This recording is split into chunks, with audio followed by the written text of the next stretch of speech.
YouTube, it's Brian Phillips. We've got the Maule 1.5. This is the V2. It's got an AR-631 in it, so it's been re-released with the new receiver, takeoff flaps, landing flaps, beautiful LEDs. Just got done setting this one up here a couple hours ago, waiting for the sun to go down so we could get you a beautiful sunset flight here.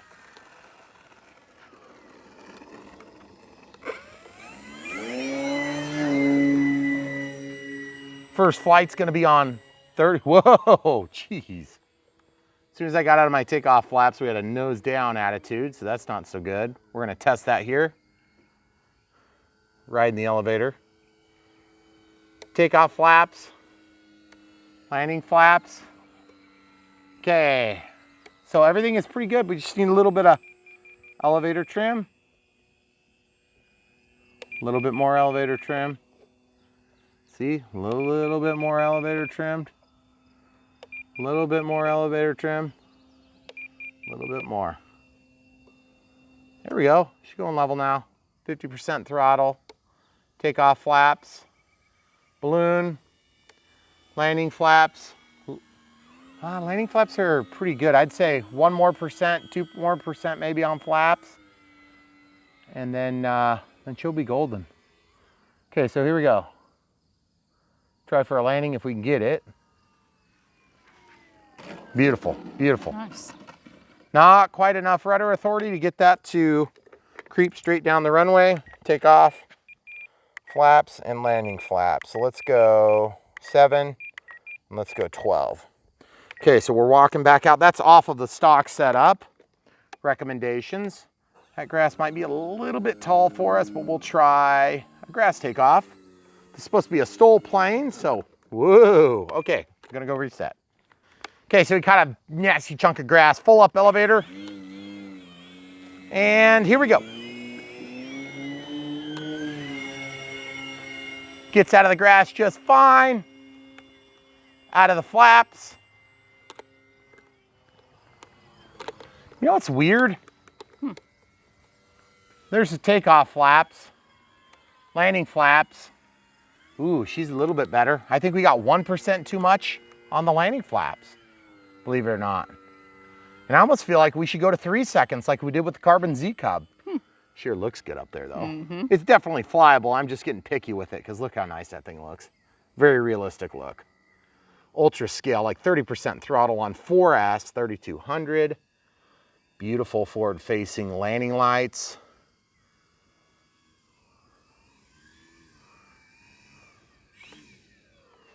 There we go. Very nice, very nice. Okay, so off in the grass to slow it down. She does want to tip over a lot. I think maybe she's just riding a little bit nose heavy right now. Okay, so, and then look at that trim, jeez. Okay, so we're gonna go back down to mixing. Whoops, flap system. And we're gonna go 1% less there, and I think we'll leave that right where it is. So 7 and 11. And I remember maybe the first time we did a Maule, we had a little bit of issues with getting that to work. So she does like to tip forward really bad right now, and I don't know if that's a function of just the heavier battery or if it's just the tall grass, because it is pretty tall right now. So there's plenty of prop clearance because that prop is not huge. So let's try this again. No flap takeoff. Oh, beautiful roll. Tons of power. That's 30%, folks, on 4S. 10, 9, 8. Full throttle.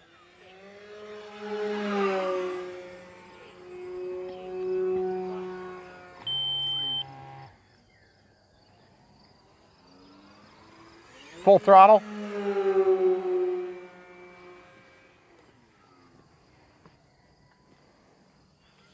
Full throttle again. Looks so realistic. I love when I see the sunset going through the windows. Full landing flaps. Let's slow it down for this pass. Oh, looks so good. Super forgiving flyer. Absolutely gorgeous. I love being able to see the sunset through the windshield. A little bit of slip there to bring it down on altitude for this pass. Absolutely gorgeous. Had to get it on it pretty hard there to make that turn without stalling. Oh man, that is just scrumptious.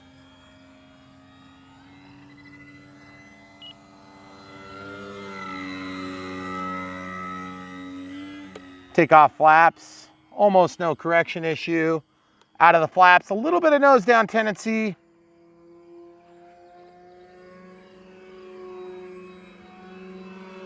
And I am pushing my time limit. I'm noticing that roll, or yaw actually. There's a yaw in the, watch this. See the yaw to the right. Mm-hmm. See if I can correct that with a little bit of, no, nothing, okay. Wonder if there's some asymmetry somewhere there. Okay, here we go. Again. Ooh, we got a nice flat. We got a nice flat elevator roll. That's perfect. So we got a loop. Nice clean loop. Nice clean roll. We're gonna be running out of power here pretty quick. Okay, so let's try for a relatively high-speed pass. 30, 40, 50% here. Watching those two white lights with that backdrop getting dark. Beautiful, tracking straight as an arrow now. Big barrel roll here now. Full throttle, of course. You don't have to do it super fast. Getting out of the throttle. Takeoff flaps there, a little bit of balloon, but I would call it a level balloon, so I'm happy with it. 15% throttle right over the tree line. Dropping it down next to the bug zapper in between us and the house. Beautiful. A little bit of pitch up tendency when you get into the throttle hard on a maneuver like that. Man, that looks so good. Oh, by the way, we're 2 minutes 56 past our 4 recommended by Horizon. Boy, this thing does really good. The 4S just peps it up like crazy. 3S, it's plenty capable. But just keep in mind the flight times on this plane are surprisingly low compared to some others, mostly because it's so juicy. Full landing flaps, look at that, no balloon whatsoever. Nice, relaxing. I think I still want to kick up to 3 seconds from 2, give it a wider flight envelope. So if we're going slower or faster, we'll still see those good results. Ah, dang it. I pushed the envelope there. So I'm gonna scroll back down to flap system. Now that we're on the ground, we'll set this to 3 seconds. We'll walk back out. Everything else is good. So we're 4 minutes past our timer on 4. Takeoff flaps, elevator, everything's good. You can get this thing out of the grass, no problem, without even thinking. Now I'm gonna try to correct just a couple other indisparities on trim. Full landing flaps. Slowing it down on the way downhill, that's always cool.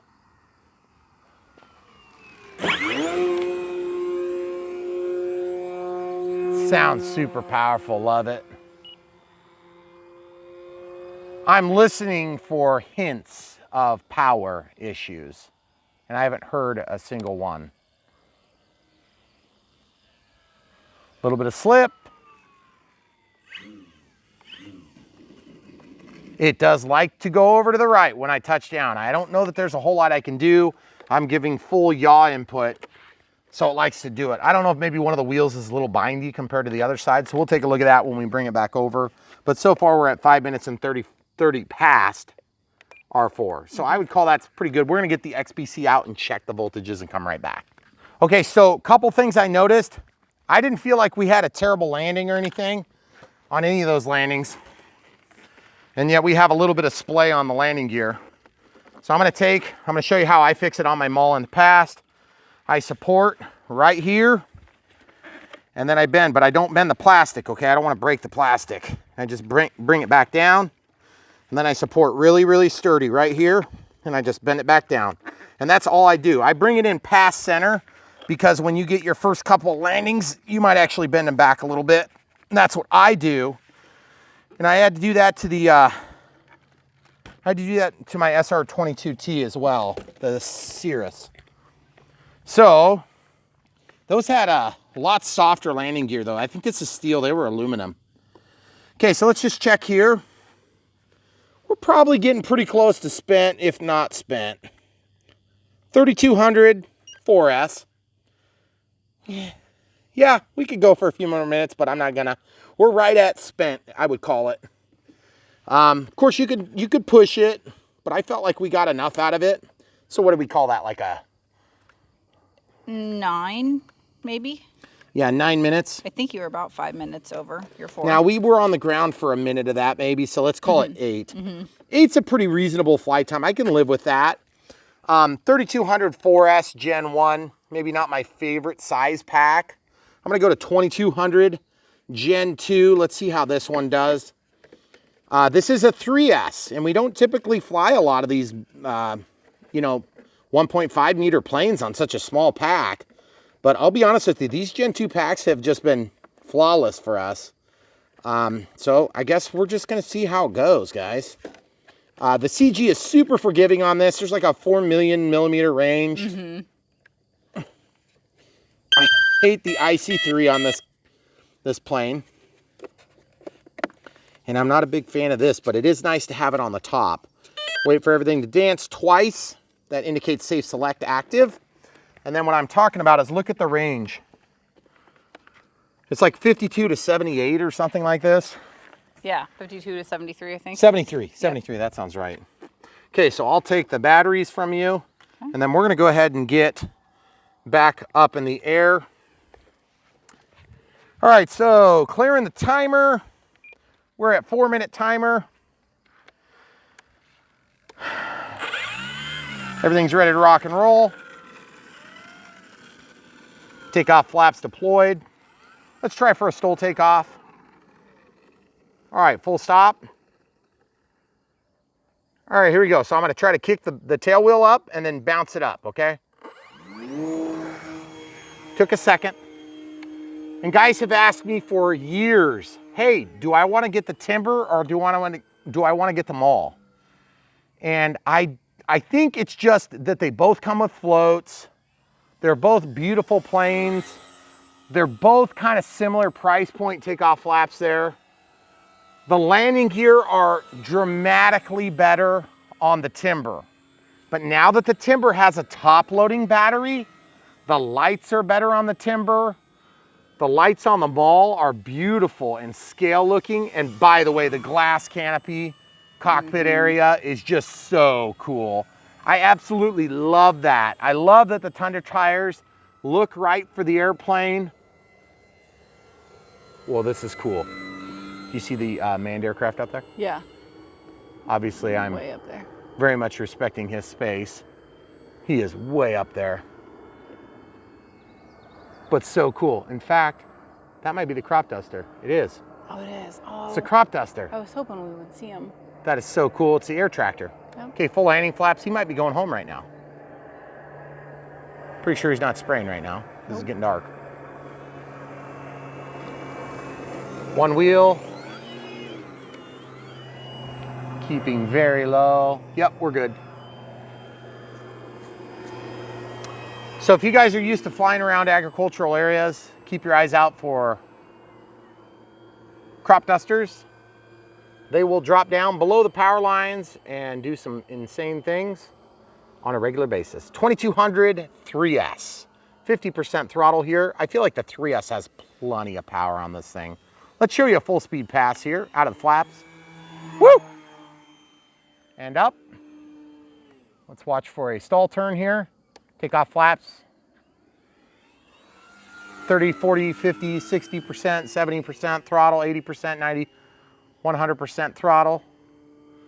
Definitely takes a little bit more juice to get moving, but that is to be expected. We're one less cell, so 25% less power. Or 33% more power if you're going for a 4S from a 3S. I do notice a strange disparity in elevator behavior when I go from normal flight mode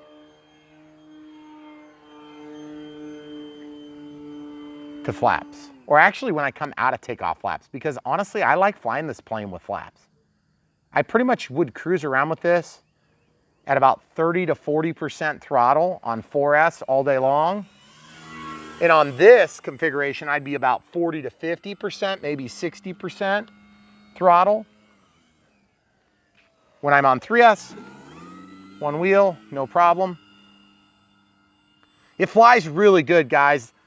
A lot of trimming on this plane though, very surprised. I didn't think I'd have so much trimming. See what I'm talking about? I just got out of the flaps.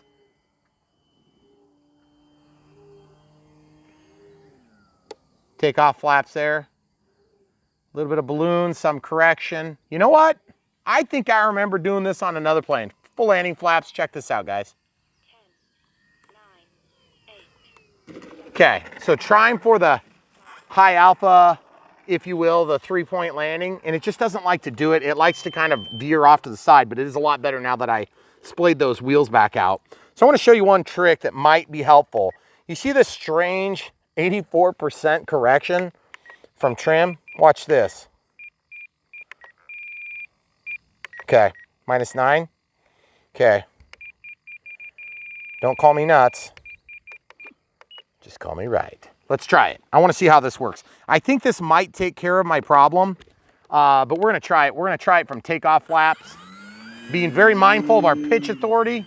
Oh, beautiful. Love the way it took off. 50% throttle. No roll issues, 60, 70% throttle there. Okay, now landing flaps, beautiful. Now out of the flaps, that's a 3-second change in time. I felt like I didn't quite have enough. It's still kind of pitching down a little teeny bit, but hardly at all. Takeoff flaps, landing flaps. The takeoff flaps have a little bit of a nose up tendency, so we're gonna correct that right now, and we're gonna correct the out of flap setting right now. So check this out. See, it picks a direction and does it. Okay, throttle cuts on. So we're gonna jump back in, flap system. Let's go -11 and let's go 6. Okay, so -11, 6, and 11? Is that what it was? I don't know. We'll look at it in a second. I'm sure this won't be right.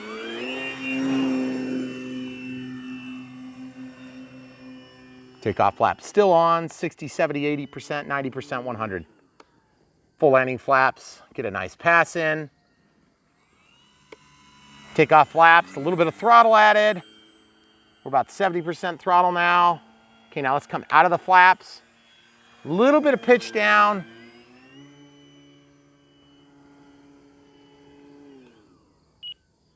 I think I need to go a little higher on my out of flap setting. Let's try landing in the grass here. We'll come back the other direction just for another angle. We're on 2200 3S still, as mentioned before. One wheel at a time.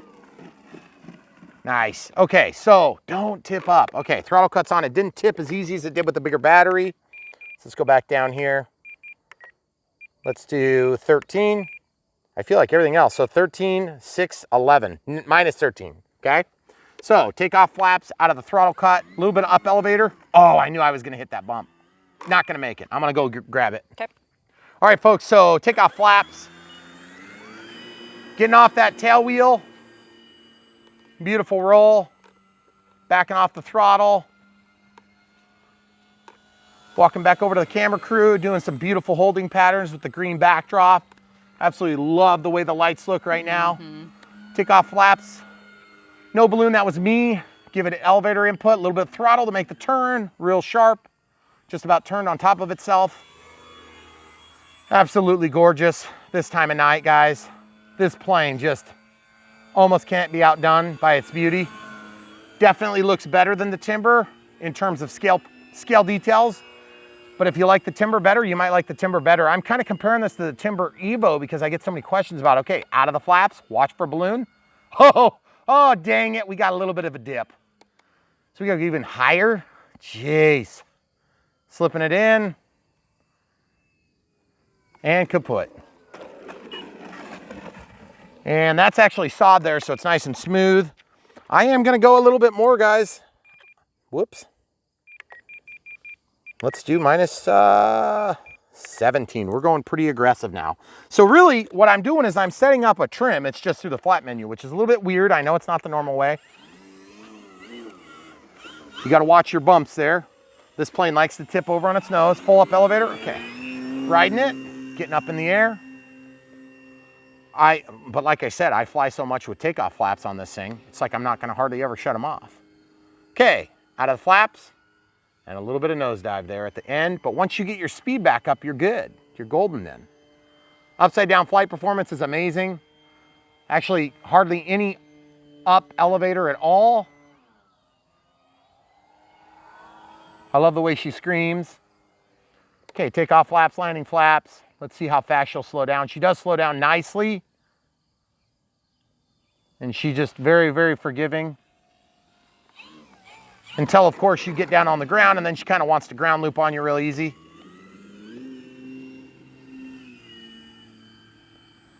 Kind of loving the way this thing flies. It's strange. Some of these planes that I fiddle with so much, you guys would probably think I really don't like them, but I do. Because I kind of like to fiddle with stuff. Full landing flaps in the grass for y'all. Oh, I knew it was gonna tip over. Okay, so 17% on the no flap setting. I think I'm going up to 20. I'm just going all in here. We're going to 20. Okay, and just so you know, we're 5 minutes 50 over our standard 4-minute timer on 2200 Gen 2 pack, okay? I'm gonna just get her back on the runway so we don't break it. All right, here goes nothing. We gotta be getting pretty close to running out of battery. I have 50% throttle there. The 3S is the way this plane was designed to fly, and that's why the flight times are gonna be so much more favorable on 3S. That's why it screams on 4S. Okay, I don't wanna get too far away from us. I need a little bit more safety margins. Okay, 50% throttle, out of the flaps altogether. Oh, yes! That is gorgeous. There was no balloon, there was no dip. Full landing flaps, and look at that. Very well behaved. That is one weird flap configuration, guys. But we have it dialed in. Now, I'm not so foolish to think that the CG doesn't have anything to do with it, but let's be honest, that 2200 3S compared to the 3200 4S is hardly making a big difference on this plane. I think they're both way in front of the CG, but it doesn't seem to care because this plane is not the lightest in the E-flite lineup. I can say that for sure. Wing loading is reasonable. It's a big wing. You're not going to have any problems flying this one slower. Is it good for a first plane? Actually, I'm thinking I would encourage somebody, if you're really wanting this as a first plane, maybe just don't. Get the Aero Scout. There's our power. We're running it. It's out. I'm gonna let it recover here for a second. I'm gonna just go into a nice efficiency flight mode. I'm gonna keep that nose pointed downhill and I'm gonna land it right here. There we are. And ground loop. Throttle cuts on, we didn't tip it over at least.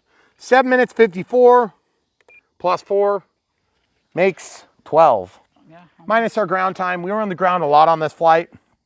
But I mean, for 2200 3S, that's pretty awesome. Yeah. I didn't feel like the power was bad. I feel like 4S would be more fun. And I feel like if you're going to buy a battery to put in this plane, I would buy 4S Gen 2 2200 and then just watch your throttle so that you can make your flight time longer. Also, I just want to show you this again because that's a weird configuration. Flap system, this is what I ended up with. Minus 20 for my elevator, 6% correction on the takeoff flaps, and 11% correction on the landing flaps. That is weird, but we took our trim back to 0, okay?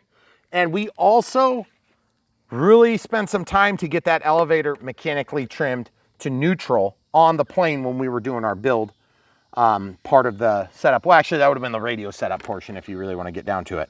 So, do I like them all? Yes, I really like them all. Do I like it as much as the Timber Evo?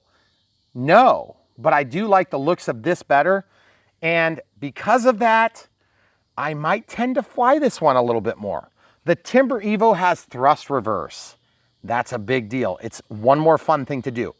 Here's my catch about the Timber, and you guys are gonna totally understand this, those of you guys that have been flying for a little bit. The Timber is so capable that there are times when I feel like maybe it's a little bit boring to fly because it just does whatever you want. And then you just end up flying it like a 3D plane. This plane, you kind of have to work at it a little bit. And so I kind of find that to be fun. It reminds me of the Cessna Citation Longitude and the UMX, okay, small one. It's supposed to fly on 3S, and that thing screams on 3S. I mean, it screams on anything S. But when I was flying it, I found it to fly almost just scale on 2S. And you really had to be on it. You had to be on your throttle control to keep your level and to not have the thing fall out from under you. And so on 3S, I get quite a challenge on this one. I mean, it's not hard to fly, but I get a challenge and it's fun. And I feel like it will nip you a lot worse than the Timber Evo. I also feel like it looks more scale, and I love the clear canopy. I love the pilot, it looks great. Love the instrument cluster. I was complaining about that. That was like the only thing I didn't like on the Cherokee the other day when we reviewed the 1.3 meter Cherokee. So in terms of landing gear performance, it's really hard to get a hold of the landing gear and straighten it whichever direction you want to straighten it, because there's nothing coming out of the wheel.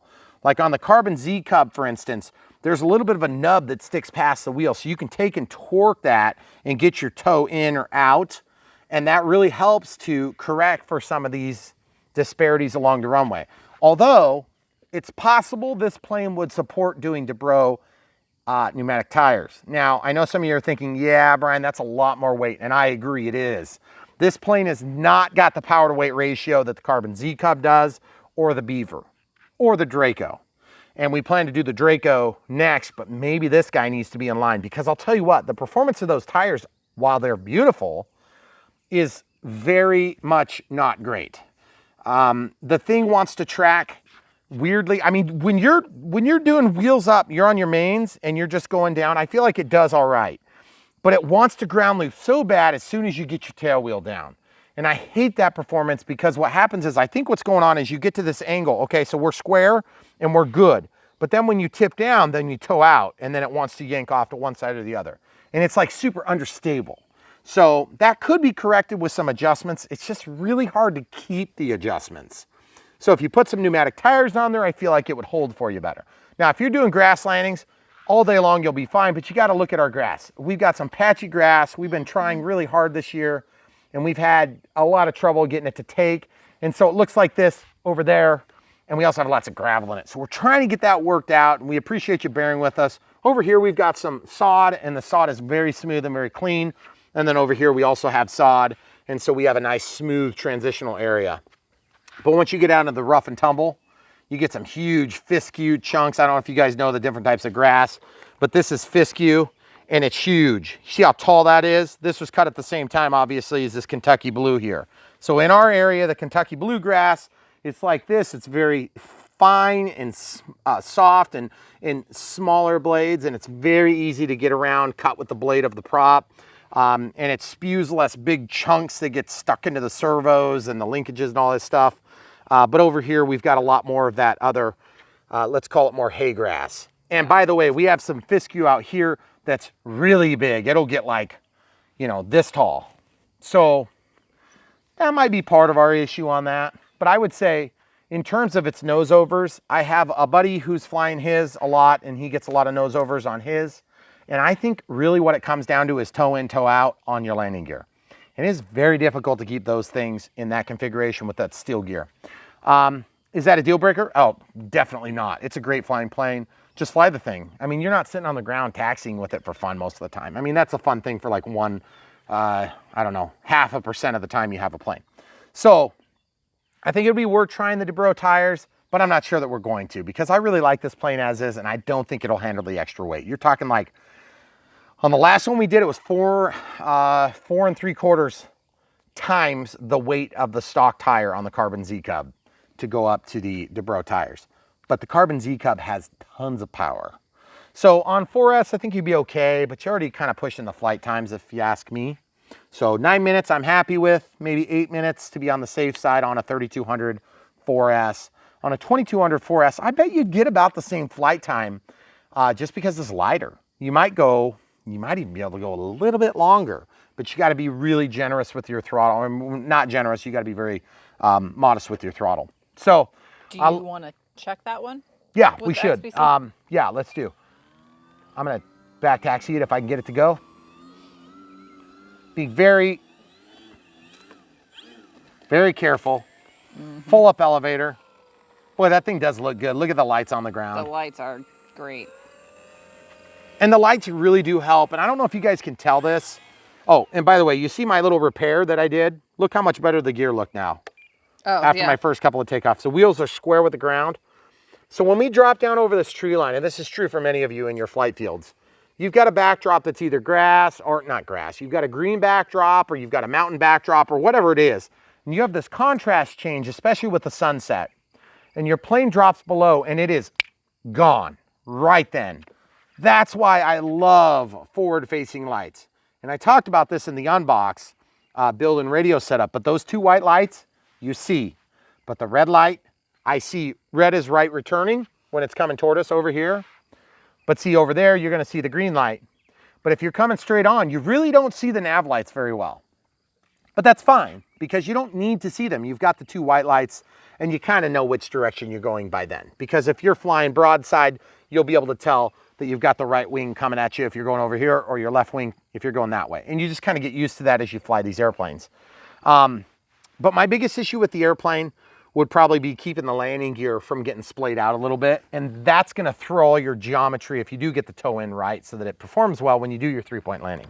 Okay, so let's look at the voltage. By the way, the top load battery is just, it's really, honestly, as far as I'm concerned, they should all be that way. Yeah, for sure. I mean, I'd make exceptions for some of the beginner planes because they're just so easy to set up. And EC3 connectors are a humongous pain. This one in particular is real tough because look how much lead you have to work with. Okay, so... You have it actually, it's in your left pocket. I gotta be careful I don't unplug my mic. Oh. Because I have my mic in there. All right, so here's the XBC 100 battery checker. If you guys don't already have one of these, one of the best tools and very economical actually. Okay, it's 3S, so don't freak out about the 9. Oh, jeez. Hold on. 3.0. Yeah, so we use that one up. That was done. So I would say that we probably flew that one a little bit too long. We also sat and back taxied and all that good stuff. So, but on a 3S 2200, feel it. Yeah. It's not overly hot. I mean, it's warm. But that's one thing you're going to notice about this plane is that it runs hot, meaning it uses up the power. The KV motor, I believe this one, it acts like it was designed for 3S, and it's been allowed to be used with 4S, as opposed to being designed for 4S and then performing okay with 3S, if that makes sense. I think it does. Yeah. So guys, without further ado, if you like the plane even remotely, it's a good plane. And with the floats, it's a really good value still. I just think if it's between this and the Timber, I can't in good conscience say get this, because I feel like the Timber Evo gives you more bang for your buck right now, because you get the Avian ESC, you get more telemetry feedback. It's an overall more capable plane. Now, me personally, I might actually like this a little bit better, but that's because I'm a weirdo. The other thing too is you have to remember I have hundreds of planes, and I have a lot of planes that fly really good. And so, you know, sometimes having a plane that gives me just a little teeny bit more challenge, but still fun, still easy to get around. And by the way, this thing sits low. It's easy to transport for being a relatively big plane. I would not want to have to disconnect the wires because you have to undo all 3 wires, LED, flaps, and ailerons on each side. And they are just wires. They're not quick disconnects that are built into the wing. And you have to undo 1, 2, 3 screws to take the wing off. That being said, once you do take that off, it's a pretty small package for being a 1.5 meter. And then these antenna just slip right here. Look at this. This is so cool. It's got dew on it. You see that? Yeah. That is so cool. I mean, I thought it looked dewy. Yep. But yeah, so these things will slip right off. And one thing I learned when we were doing the unbox is I dragged one along because I pulled it too hard. Be careful not to drag it along and do that to yours, because it is a beautiful wing with these beautiful vortex generators all the way along the length. And then look at these. That is so beautiful, these raised simulated rivets. So guys, I did the Maule. I don't know if that would have been about a year ago or so. And I thought it was a great plane then. And I still think it's a great plane now. Of course, now we're flying on the NX8 and we've had an opportunity to fly, I don't know, probably another 60, 70 planes since then that are good. And then a handful of really garbagey ones. None of which that I can say came from Horizon because we've had good luck with most of our Horizon planes. So, and the ones that we don't, they make it right. So I like it. I would say if it's even on your short list, maybe bump it up a few notches. Okay. If you've already got the Timber Evo, then I would say this one definitely deserves to be on the short list.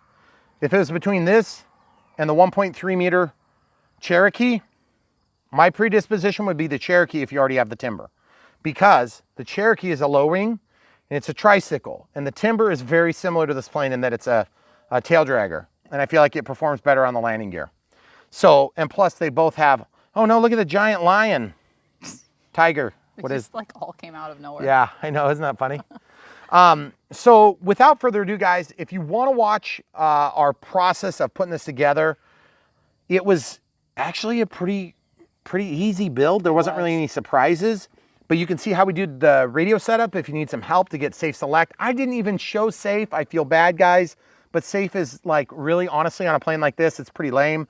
You're just flying along and it just levels the plane. So it's so simple. There's nothing to show. So that being said, if you are flying in safe, it is not lame to learn to fly in safe. I'm just saying for a pilot like me, in terms of showing a video, it just does it. Okay, so just take my word for it. It's very simple. And it's executed flawlessly. So any other thoughts, camera crew, on that? It's a great looking plane. I like watching it fly. I do too. It's one of these planes that I would like it to fly for 25 minutes. Yeah, it's just if I can fly the Carbon Z Cub for 26 minutes on a single pack, I feel like this one could use a little bit longer flight time. That's one thought. So anyway, what do we not like about it? We don't like maybe the landing gear great. It was a lot of adjustments, but I feel like we've got it really tweaked in right now. So whatever you see us do in the radio setup, come back and set your radio to this, okay? This is our final setup. And I would say that's a pretty dang good setup. Now, this setting may be a little bit different for you. Whoops. This setting might be a little bit different for you if you have some trim in your elevator. So set your trim neutral and then do that. Set it to 0 and then put in your -20 in your no flaps position.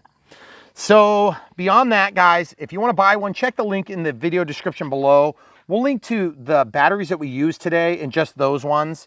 3200 4S, and we'll do 2200 3S. Actually, we'll go ahead and do 2200 4S, and then we'll do a 3200 3S as well. So you got whatever size class you want. If I'm doing 3S, I'm doing the small pack because I'm doing it for light. So that's my take. We'll also link to the NX, so you can buy that if you want. And just so you know, you don't pay any extra for any of these links. If you follow the links, they just basically give us a small commission, and that's how we fund our channel. So that being said, if you don't want to fund us in that way, and maybe you're not in the mood to buy a plane today, you want to buy something else, there's lots of other links for very desirable and popular planes that we've reviewed. Also, if you see one down below, you can find it on our channel in the playlist. Don't forget to like the videos, please. It really does help us with the algorithm on YouTube. And then subscribe if you haven't already, and click the bell for notifications so you can see all the new content we've got coming out. We have tons coming out, by the way. We have like 3 new planes in the next couple of weeks. Yeah, at least. So, and brand new planes, brand new early releases coming too. So very excited to share those with you. Very excited to share those with you. And we can't wait to be able to do that. We actually have a few of them done already, and we just can't tell you about them yet. So also, if you want to support us in another way, we finally set up the Patreon. So we do have a Patreon if you want to do monthly support. If you don't like the monthly thing, we have a PayPal. And then, of course, we have the regular stuff that you can always do. So we just want to open up as many venues because you guys are the world's best YouTube audience. And we are very honored to be serving you in this way. So please stay tuned. We're going to do the unbox, build, and radio setup next. Stay tuned. YouTube, it's Brad Phillips. We've got something new for you.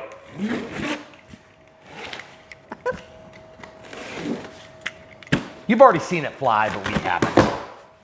It's the Maule. I'm gonna try my best to pronounce these words right from now on. The last time I did this plane, I called it the Maule. I apologize in advance if that slips. It is the Maule.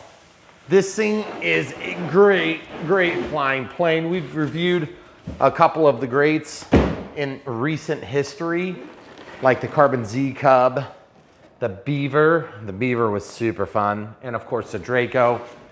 This is another great plane. The Timber Evo has been great. This thing has been re-released and it's got a new receiver in it. So we're gonna talk about it right now. This is a STOL plane, which stands for short takeoff or landing. And it flies on 3200 or 2200, 3 or 4S. And it is a great flying plane. It does come with floats, which is super nice. It's got LEDs, simulated glass windscreen and side windows and all that stuff. Very, very pretty plane, as you can see. And it flies really good. So I'm hoping that our experience is as good as what we had on the first one. Also, I think some people like to do snow ops with this too. I personally haven't done that before. One of the landing gear keeps dropping down. Might be a while before we can do snow ops. I hope so, because it's July. Our 4-year-old thinks it's never gonna snow again. Yeah, that'd be nice. Okay, so one thing about unboxing these planes is that some of them are a little bit more complicated to take apart the box. So just take your time, don't damage anything. Horizon does a really nice job of packaging these things. E-flite brand does a good job on all that. There is a servo in the water rudder, which is pretty sweet. See? Nice. So that's pretty sweet. So you can use that. Now, also, if you decided you wanted to have this plane, and you can share these floats with a couple other planes too. Some other planes have rudders that reach down from where the steerable nose gear would be, similar to the Twin Otter. I don't think it has a servo in the actual floats. So that's pretty awesome. We need to figure out a way to get some water so we can show how these things perform on water. Okay, so everything is packed in here pretty tight because the nature of this plane. 1.5 meter, fairly easy assembly, very bright red finish. Mm-hmm. Super strong, super sturdy plane, bright LEDs. Look how huge the flap is. It's gigantic. Love it. Then of course you've got the plugs here, and then the wing joiner goes here, and then the screws are gonna come up from the bottom. So we'll just start laying the pieces out. Very stiff, strong wing, very flat. I don't think there's hardly any dihedral in this one. This plane comes equipped with AS3X and SAFE, which means sensor-aided flight envelope. And AS3X is artificial stabilization 3-axis. That's what AS3X stands for. Sometimes I say those words out of order, but it doesn't matter, it's all the same. Ooh, my fuse. My fuse is really in here, weird. Oh, man, how did they get that in there? Oh, it was kind of slid to the end.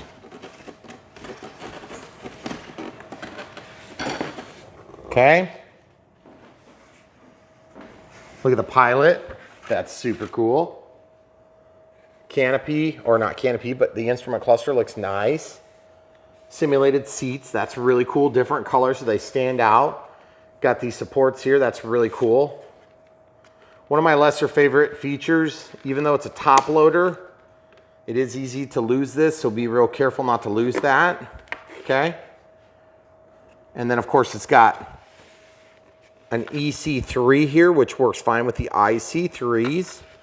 Got some Velcro here. And yes, this will receive up to a 3200 milliamp 3 or 4S. You do have to push this back as you slide it down. It doesn't like to push out of the way as you push it down, okay? There's also an axis under here Same exact style with the wire. And that gets you down to where the receiver is, which in the AR631 now. So that's pretty sweet. Okay, good vent holes for cooling. Servos on the back are A330s, not uncommon for this size class, for both rudder and elevator. Everything's pre-installed on that. I'm just gonna try to set this down here. Okay, fixed gear on this aircraft too. And look at that, not folded. Thank you, E-flite. It shows it with the floats on there, which is pretty cool. Horizontal stabilizer and elevator assembly. Might want to exercise that a few times because it was pretty stiff on mine. Okay, then we got braces that come down. There's braces on both wings on this plane. And then of course, I don't know if you guys can make out that carbon fiber spar there. Yep. But that's there. So that helps to stiffen the horizontal stab. So we'll kind of throw that down there. We got the wing joiner taped on up here. Looks like it is fiberglass. Very sturdy. Hardly any deflection when you push on it hard. Then we have, these are for the floats, I believe. One note, if you're installing floats on your plane, the floats are bigger on virtually every plane than the landing gear. So it's a little harder to store planes if you put the floats on. Okay, so you got two of those. That's how you join these. I take these and make little kits out of them using stretch film, and I'll put everything together like this and then wrap it with stretch film. And that way I don't have to search for the parts later. So you might want to do the same thing, or if you don't intend to fly off of water at the moment, then that's a good way to do that. Plus, if you ever, you know, sell the plane or trade it or whatever, you can bring that value to the equation. Spinners painted silver. Don't forget the bag of goodies there. That's inside of the painted silver spinner. Looks really nice. This plane is really beautiful. It's, I would say that it flies a lot like the Timber, but the Timber does fly a little bit more stole, in my opinion. This plane takes a little bit more room to get up to work, to flying speed. Pinch hinge design on that. Very sturdy though. This red paint makes it hard to see. There's a vertical, there's a spar in there that goes from here down. Okay. Nut zert to receive the nut, or the bolt rather, and then the other two bolts come from the top. So we'll have that ready to go shortly. Now the landing gear are kind of mounted funny in this box, so we'll do those last. Got the prop, this is an 11/7 prop with a blunt edge. Looks nice. Nothing too terribly aggressive there. And then of course there's some stabilizers here. These stabilizers are actually go at the bottom of the float set. Oh, really? Okay, yeah, so we won't be touching those. Okay, so let's pause for a sec. Okay, so when you get the box all figured out like that, then on the bottom, the landing gear here, a couple pieces of tape.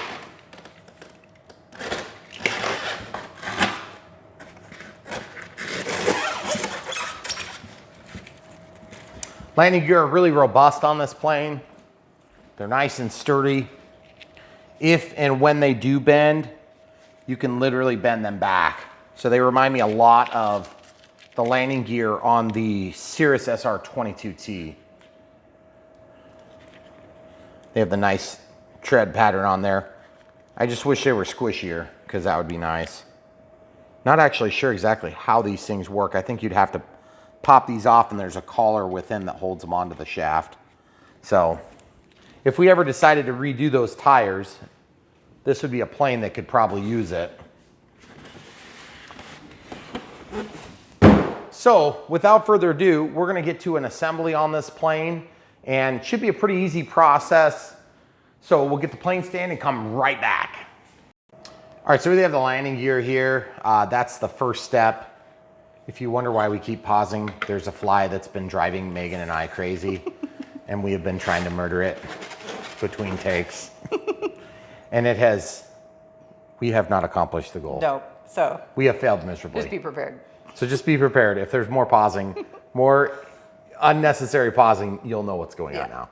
No funny business, just flies. Well, maybe we could change that. Well, to get the fly first.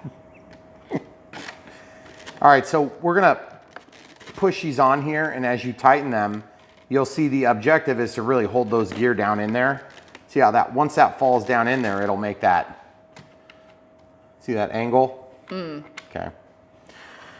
So yes, we have done this plane one other time, and the last time we did it, it had an Air 637, or excuse me, 636B, and now it has the 631. So you may have noticed that we've been reviewing planes that we did maybe a couple years ago, and that's because a lot of these planes have now been revamped to have the new receiver. And so they're still bind and fly basic, which means that you provide your own battery of choice, but you bind it to your Spectrum transmitter or DSMX or DSM2 capable transmitter. So in our case, we're going to be using the NX8. If you have an NX6, you should be able to do everything on this plane that you would be able to do on the NX8. But if you had the Avian ESC in here, you could do thrust reverse, which would be pretty cool. I don't believe we can do that on this because it does not have an Avian ESC. It does have an ICSC. They call this a level 2 as a bind and fly for skill level. But they say it's a skill level 3 if you get the plug and fly. And I don't really necessarily think there's that big a difference. If you follow our videos, you can pretty much just copy exactly what we do. Do I have that on the right way? Because there is kind of a strange gap going on. Maybe that is your clip backwards? Yeah. I wonder if I put it on backward. No.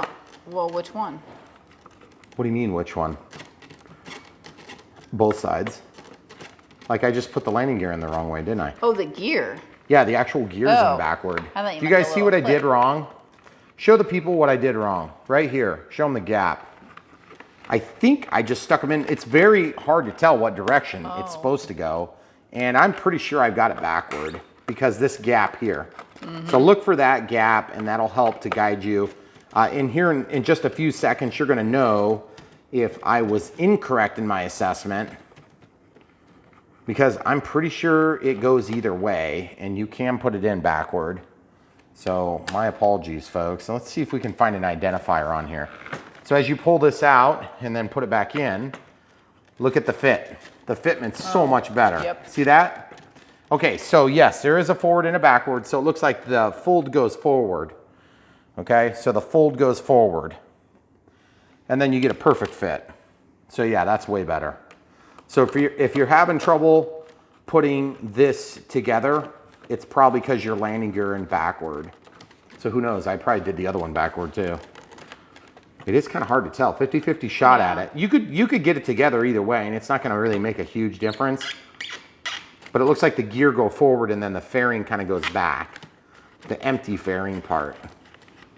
And the screws for this are all the same size, Which except is so for nice. the 3 little tiny screws on the tail assembly. But it's pretty easy to tell the difference. Oh, yeah, It's the little- obvious which ones they are. So. Yeah, true. Well, there's more set screws for the floats and stuff, right? Yes. There's a lot of hardware for the floats, but that's typical. And those are easy to differentiate between. Yeah.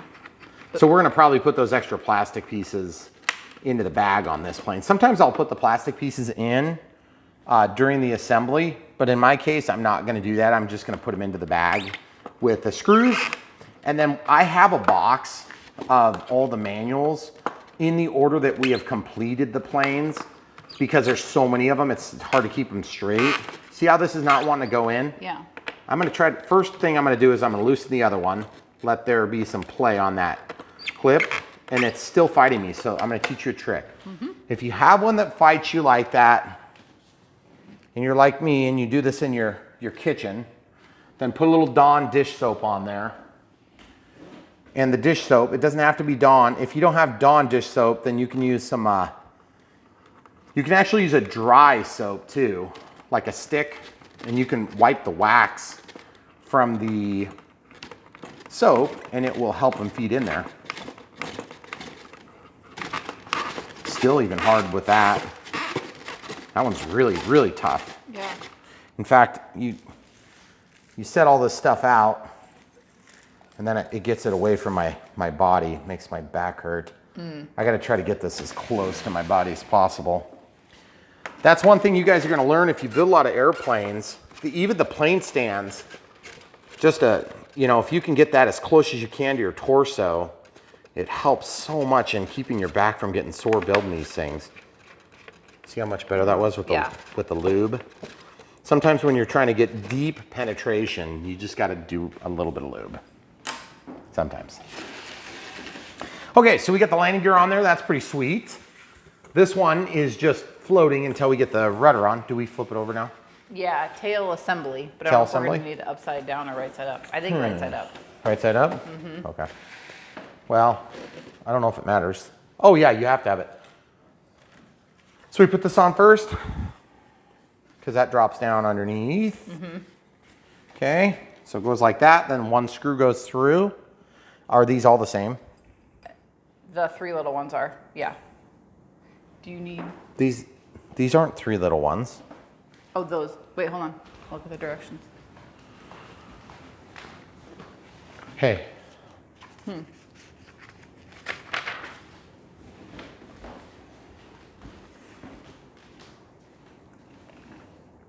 Okay, so we just need basically the same exact ones that we were using up before, 3 by 16. It goes from the top down and it holds this thing down, okay? So that's a horizontal stab. And that does tighten in nicely. And then of course there's these small self-tapping screws are used to hold the struts. So we're not actually concerned with those yet because this has to get in here first. Okay, so we can set this down. There's 2 screws here and then 1 screw from the bottom.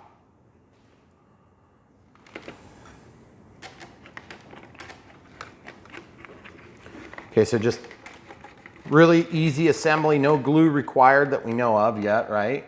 I don't think so. The E-flite builds are some of the best. You see what's happened there? See what's happened there? It lifted it out because I wasn't lined up properly. That was weird. So that drops down like that. Oh, now it's lined up. Definitely going that time. Yep, but our decal didn't line up. The decal lines up on this other side though. That's kind of weird.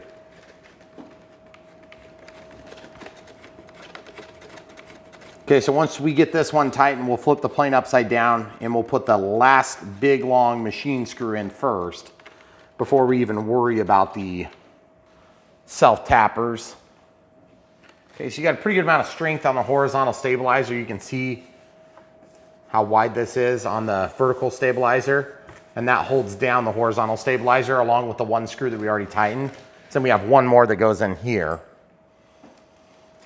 And these are all the same, 16 millimeters, right? Whoops. Okay, so this drops all the way down in, and then these things just kind of slip in from the side, like this, like that.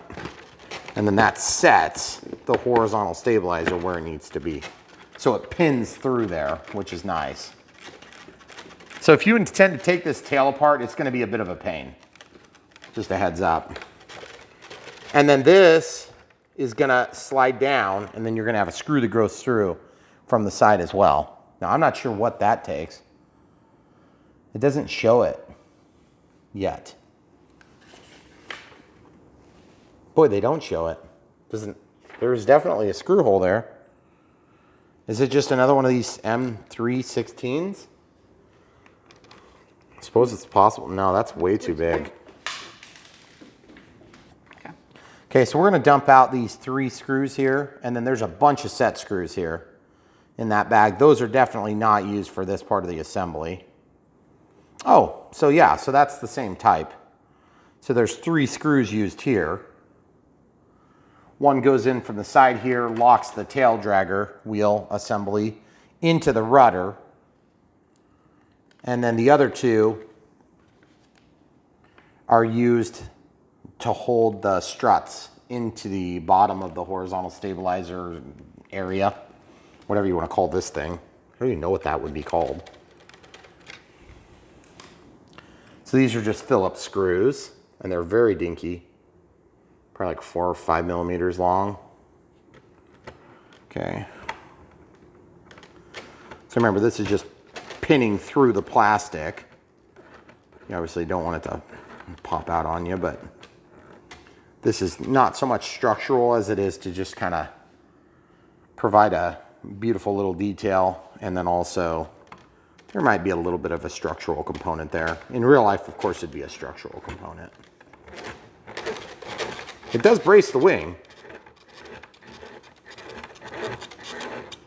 Okay, and then this one comes in from my side toward the camera crew, and you just need to make sure this is dropped down so it gets trapped. Okay, so it feeds in through here. It's a countersunk hole.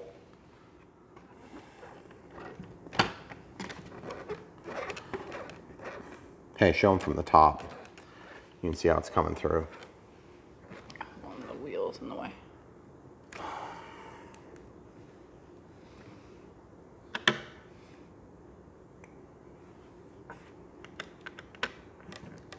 Okay, so here we go.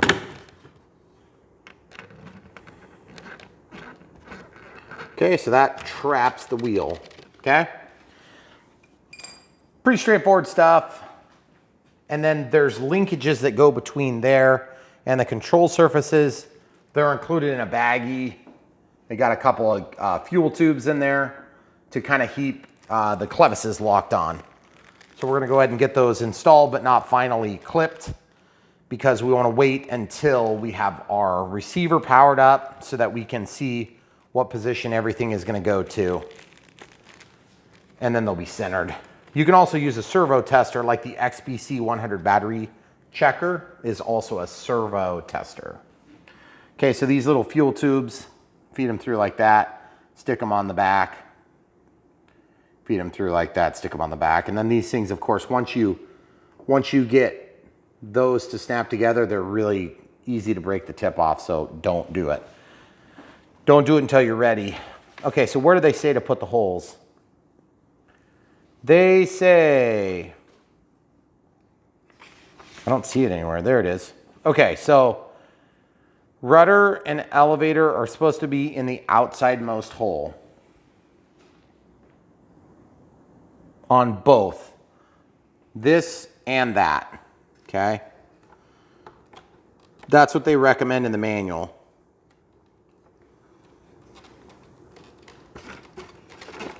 Okay. Oh, goodness gracious. Whew. That was kind of a scary one. Okay, so like I said, I don't know where that belongs, so I'm just gonna kind of leave that loose for now.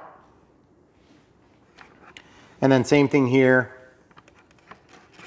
Kind of slide that through the bottom hole or the most outside hole on the servo horn. And then we're gonna be spinning those to the correct position so that the elevator is neutral when the receiver first comes on. I think I got those in the right position. Yeah, that feels good. All right, so now we gotta flip the plane over. We can put this beautiful thing down on its wheels. Oh, it looks so cool. Very scale looking plane.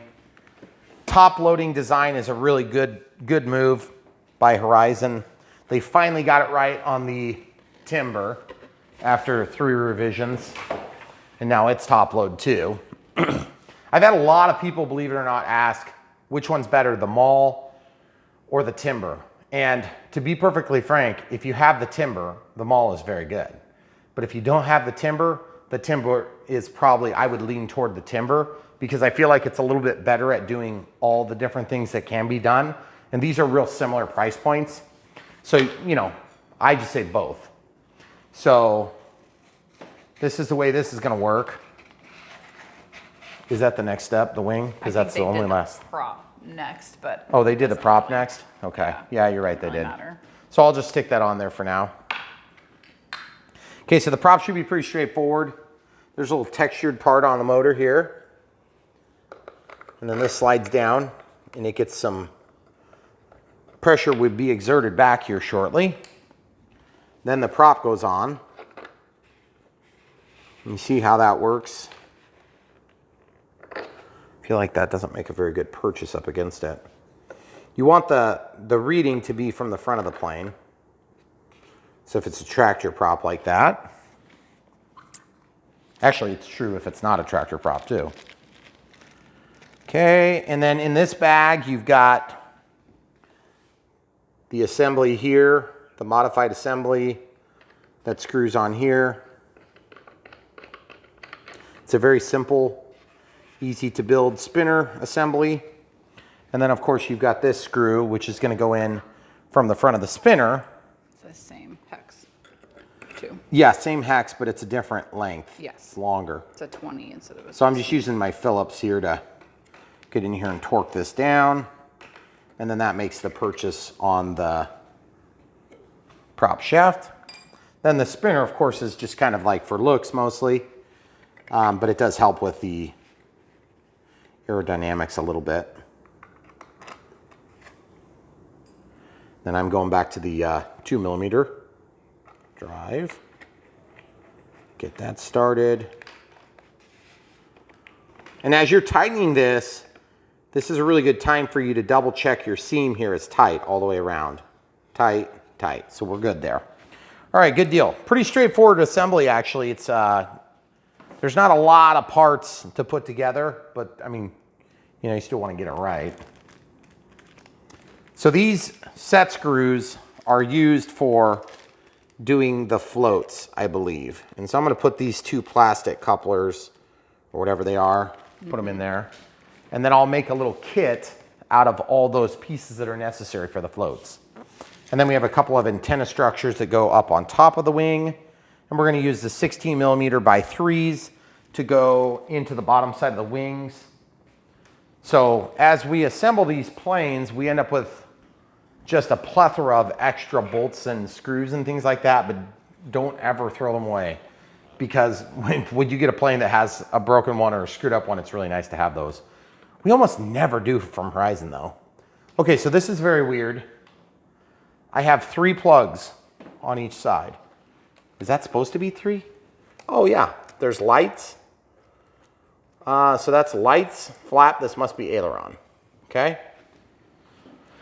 So I am going to feed this through, keep this like that. In fact, you can actually put it upside down.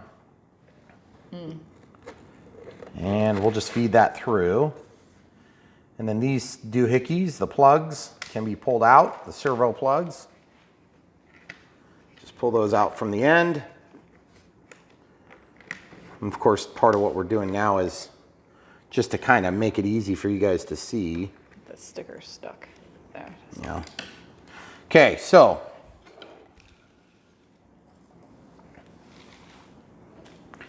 this cable comes also, just so you know, it's a Y cable. That splits off your rudder to go down to the floats. Oh. Yeah, if you use that, okay? So this is gonna be the trick of the day, guys. So you've got an LED lights, okay? See how it says lights, sort of? Brown and red is toward the tail of the plane, okay? So, but there's only 2 wires here, right? So how do we know how that works? Well, the brown and the red correspond with the black and the red. So you have to slide that in like that, and that should energize for us the LEDs, okay? This is the ailerons because it's not labeled. And I gotta admit, this is a little bit tight, so I'm hoping you guys can see what I'm doing here, but I have to have my fingers on it. The yellow is toward me, and the yellow is toward me. So I'm just kind of comparing the two to make sure that we have color for color. You are not supposed to be able to plug them in the wrong way, but I know for a fact that you can. I've done it a few times on accident. So this is flaps and flaps. Yellow is going upright. Okay, so these are good clip-in style plugs, which keeps those retained with the exception of the LED plug, which can pretty easily come undone. Okay, so be careful with those. And what I'm going to do is I'm going to guide these very carefully into the pocket of the wing, actually. Camera crew, I need 3 hands for this. Can you hold that, please? Yep. You don't have to push very hard. I just need you to hold it still. That's all. Okay, then this wire. Oh, for God's sake, it just popped out. So frustrating. There we go. This is still like the easiest step on a Dynam. Yep. Okay, so we're just lining up all 3 of those little plugs. Thank goodness that Horizon and other competitive brands have started to do some much better designs on putting wings together. Okay, go ahead and let go.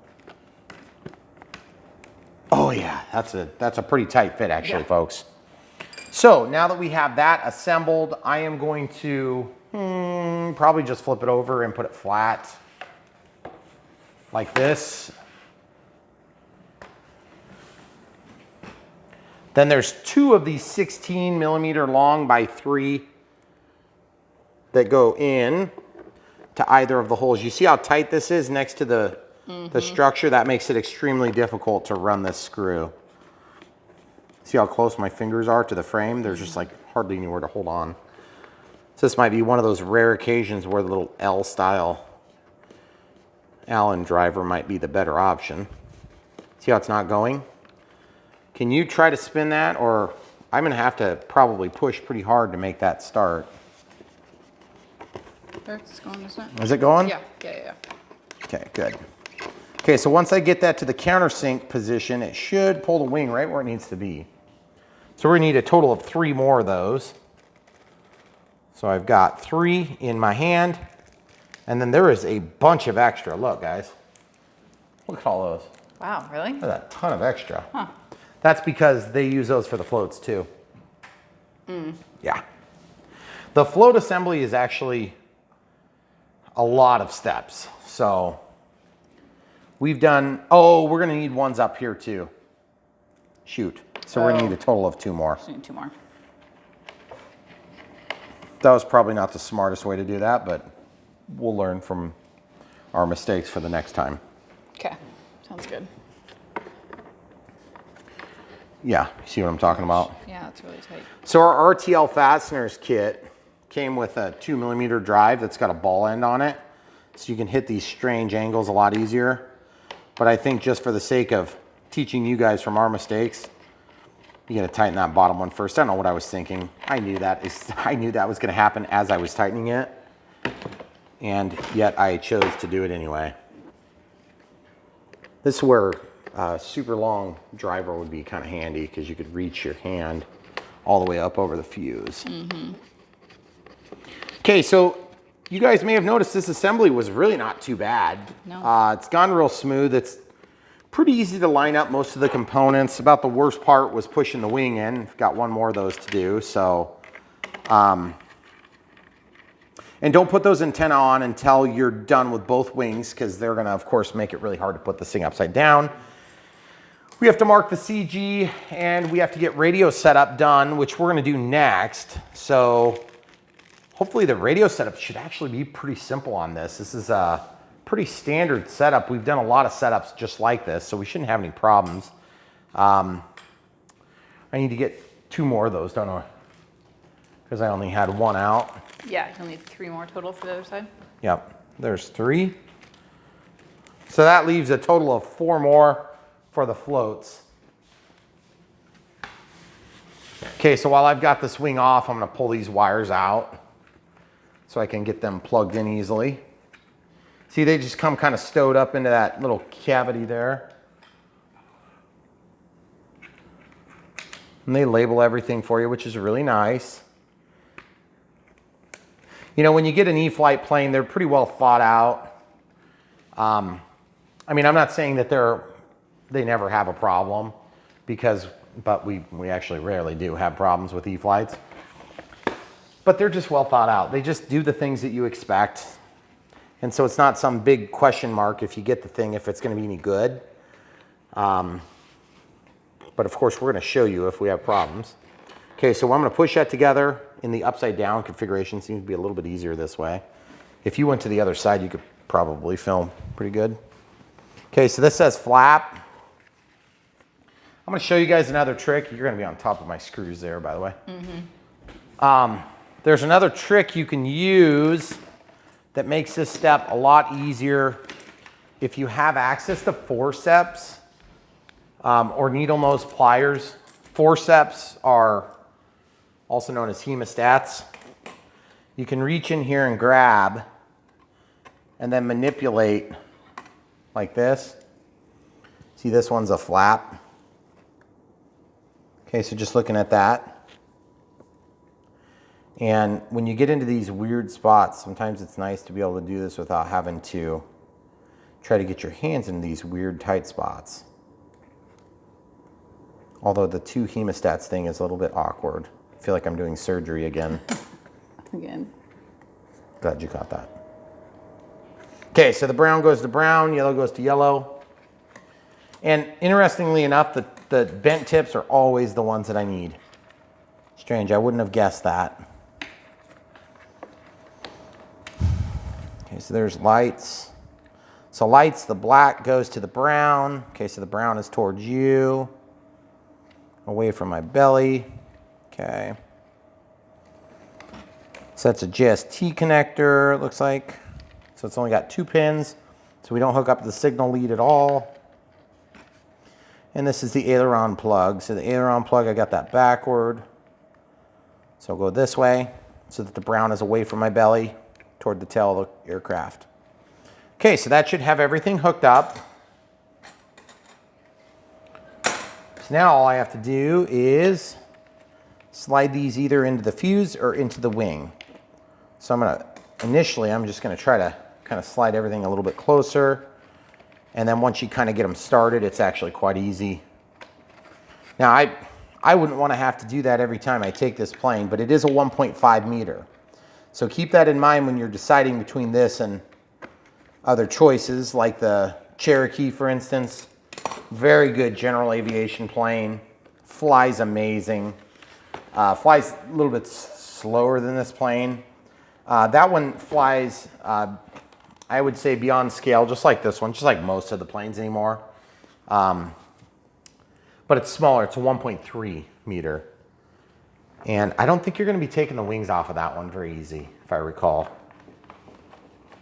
Oh, wait, did that have the quick disconnects on it? I can't remember. I can't remember. It's so weird because we just built that one not too long ago. Camera crew, can you hold the tip of the wing there so I can push the fuse towards you? Mm-hmm. Okay. It's not wanting to go, is it? Is it going now? No, it's going now. Okay.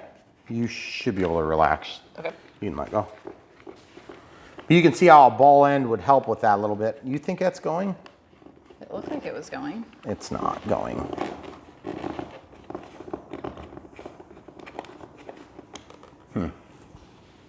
Okay, let me try another one here. Okay.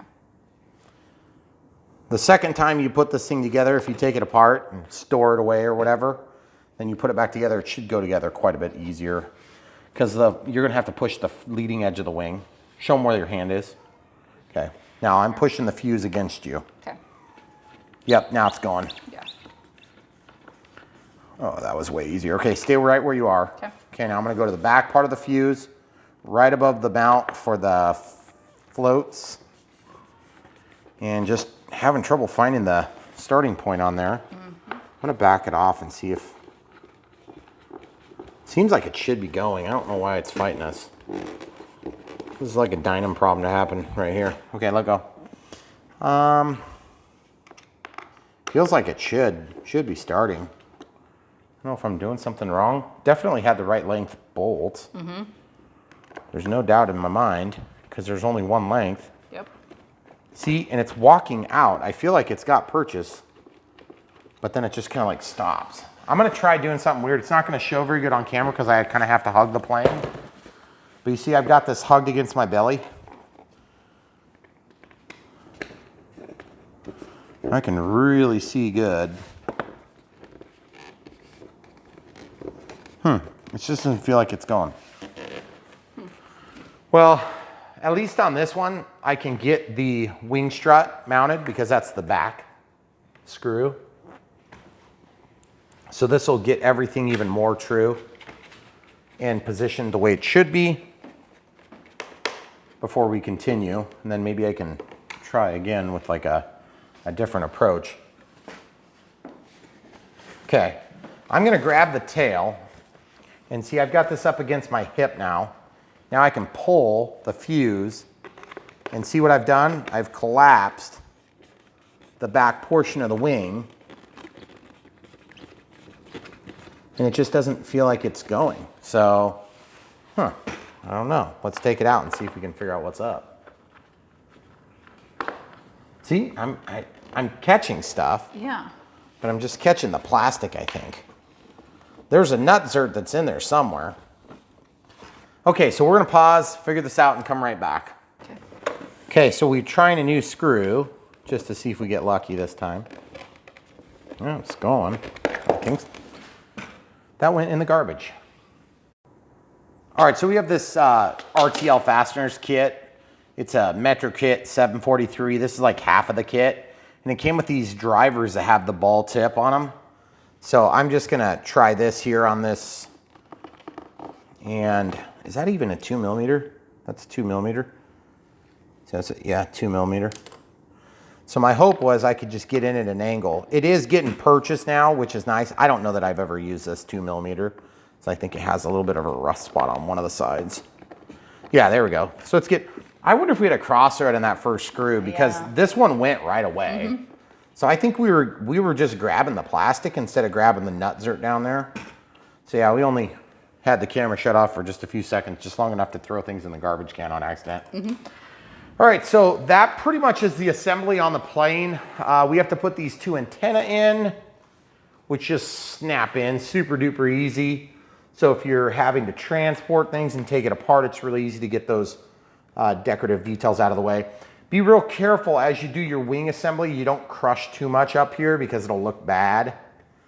All right, so there you have it. So now we still have to basically put the servo control arms on the linkages on the back. And then of course we have to mark the CG. So we'll come right back and mark the CG next. So the center of gravity markings are 55 to 70 plus or minus 3, also known as 52 to 73 millimeters. So we crossed out the incorrect stuff and just wrote it down right. So if you look at your plane, that's from the leading edge of the wing back. So the first thing I usually try to do is look and see if there's not some obvious place. There really isn't a great place. So I'm just gonna mark it right there.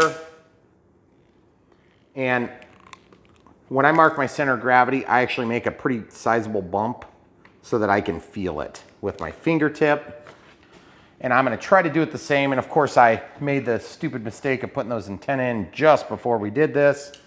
And so I have no way of holding it.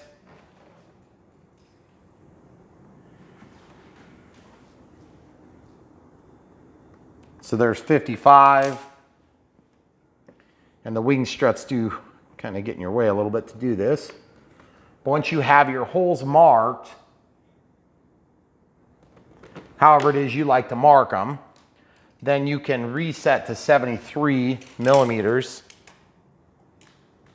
So 73 millimeters.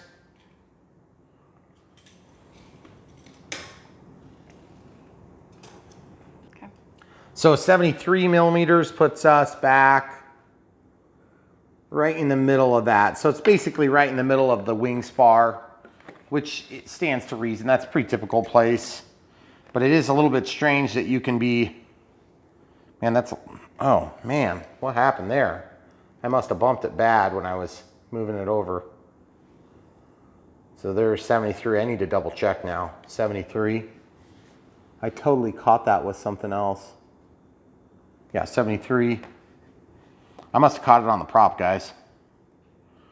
Okay, so now I can make my little bump here for the back edge, and my little bump here for the back edge of the center of gravity. It's a big range. It is a huge range. So in other words, when you put your battery into this plane, it's probably not going to be a factor. And I can tell you that from past experience, it's not a huge factor. And part of the way I know that right offhand, and I can say that with some level of certainty, is because the battery opening in this is not big, and it's kind of hard to fit even the bigger battery. The 3200 4S is kind of a tight squeeze as it is. So if you're gonna fly on 2200 3S, then yeah, you got a little bit of room. You could play with it to try to get the center of gravity right. So let's just show you 2200 3S versus 2200 4S, okay, Gen 2. We'll lay these down, and then let's just show you also, we've got fresh off the charger, 3200 4S, and then 2200 4S. We've got, we want a 3200 3S, right? 20, yeah, I'm just gonna search here. So because I know I'm gonna tend to fly this on the 3200 4S, that's what I'm gonna balance it out on just to make sure we're good. And also the other thing I've been learning is that when you're dealing with these different planes, so many of them, it is really nice to just have, okay, so it comes with a little piece of Velcro that can be pulled out. And then it's got a strap. Well, it looks like it's gonna take the whole thing out. So that's fine. I don't really want that on there anyway. What I've been learning about these planes is that it's really nice if you can just figure out where the battery needs to go. That's a warning for not chopping your fingers off. This tray is so small that it's a little bit hard to do this big of a battery, but it's got a good strap. And what I've been doing is I've been marking inside of the battery cavity what battery size it uses. You see what I'm talking about? You barely have enough to get that thing in there. Okay, so when we're not quite ready to plug it in, so I don't really want to get too married to having this thing stuck in there. But I do want to leave the lead up so that when we're ready and done with the radio setup, we can go ahead and plug in. So you see how, like, what exactly are you going to do to play with your CG, guys? Yeah. I mean, you're gonna add lead. You could technically do that. I'm not going to. Don't really even need a strap. Well, you need a strap. Okay, so there's that. And then for testing it, it's quite easy because the range is humongous. Okay, so just kind of pick in the middle in there and it looks perfect. So totally happy with that, that's fine. The 4S Gen 2 on the 2200 and the 3S Gen 2 would both be great options, but the flight times are pretty limited when you get into those sizes. So I just want to warn you about that. What we're going to do next is we're going to look at radio setup now that we have the CG marked. And remember, we do have to set our elevator and rudder when we come right back. All right, so we're gonna set up the radio setup for the Maule 1.5. This is the version 2. So basically it's got the new AR631 in it, and that replaces the AR636B that would have previously been installed in there. All the rest of the features are the same from what I can tell. And so we're gonna show you how to set it up on the NX8. I think previously we may have set that up on the NX6, but I'm not sure. It's probably on the DX18. Maybe it was a DX18.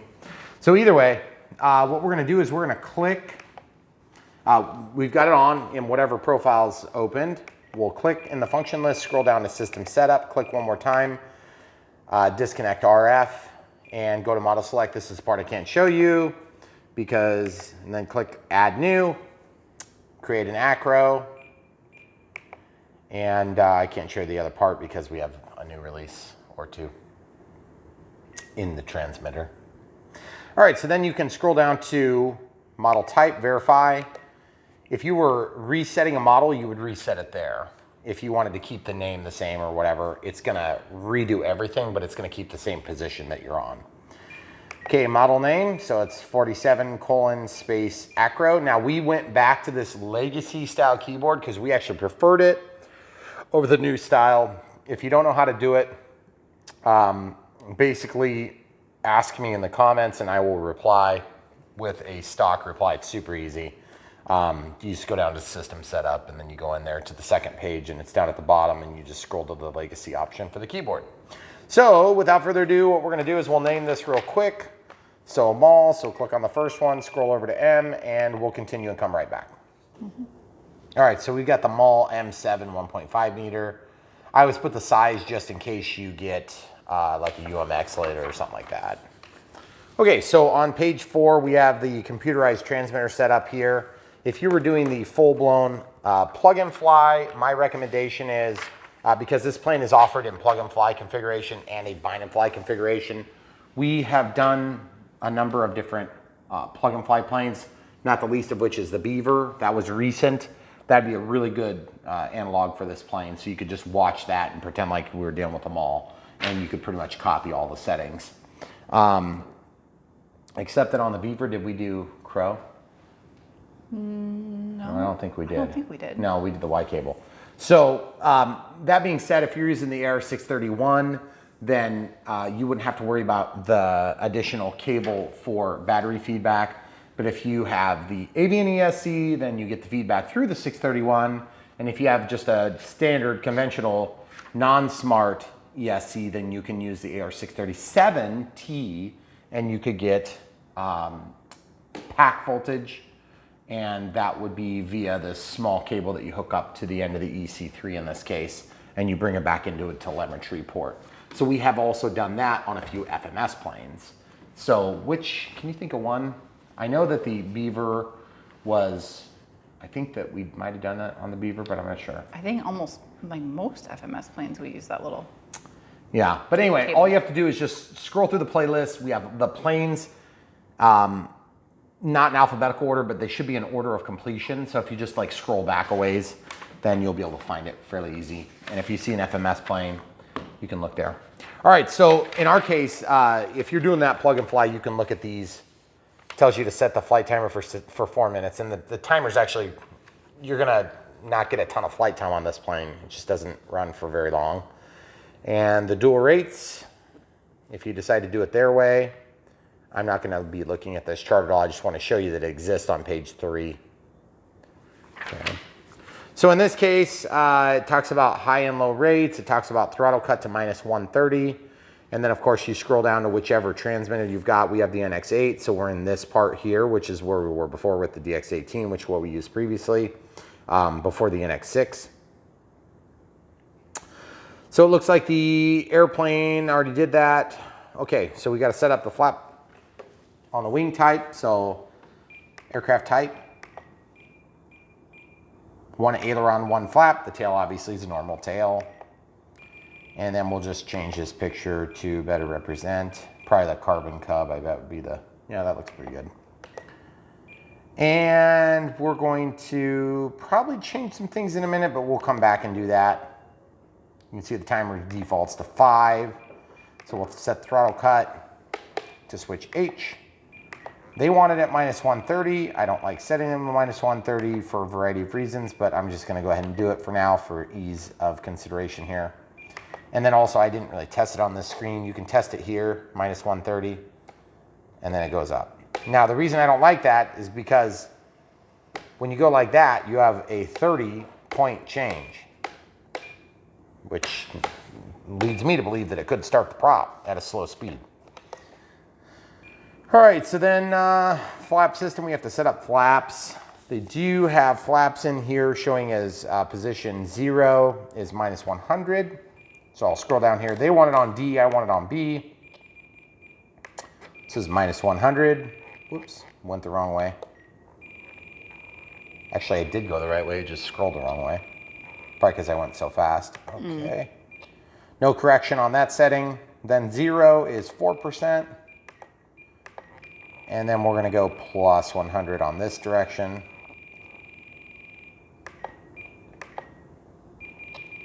With 10. Switch is B, and speed is 2 seconds. Okay, you can see we also have auxiliary 2 moving, which we don't necessarily want. Since we don't have retractable gear and we're not using gear, we don't really need to worry about auxiliary 2. Auxiliary 2 is not going to be a factor for us, so we can just leave that where it is. Then the timer, we can go into timer, set that to 4 minutes, set the one out to active, scroll down to the next page. At 1 minute, I want no warning, 30 seconds, no warning, 20 seconds, no warning, 10 seconds, voice, I want to count down. Expiration, be tone and vibrate, and then a tone every 1 minute thereafter. And we're done on that. So we have everything set up with the exception of dual rates and expo. So we'll click into that. Dual rates and expo speak to 3 control axis, elevator, ailerons, and rudder. So in this case, it starts on ailerons. I want to set it to switch F. Now you guys can copy this on most models as like a beginning setup, and then you can move from this to the more specific to each model. So I'm going to show you what I do. I always set it to switch F. I'm going to set the top setting to like 5, then the middle setting to 10, which means it's more dampened. And then I'm going to set the bottom setting to 20. So it's like a lot, a little, and then almost nothing. Okay. But then at the top setting, I'm actually going to drop the rates down also to 90. Okay. So what that means is that when I pull the stick back, or excuse me, when I roll the stick like this, that's 90% output. That's negative 90% output.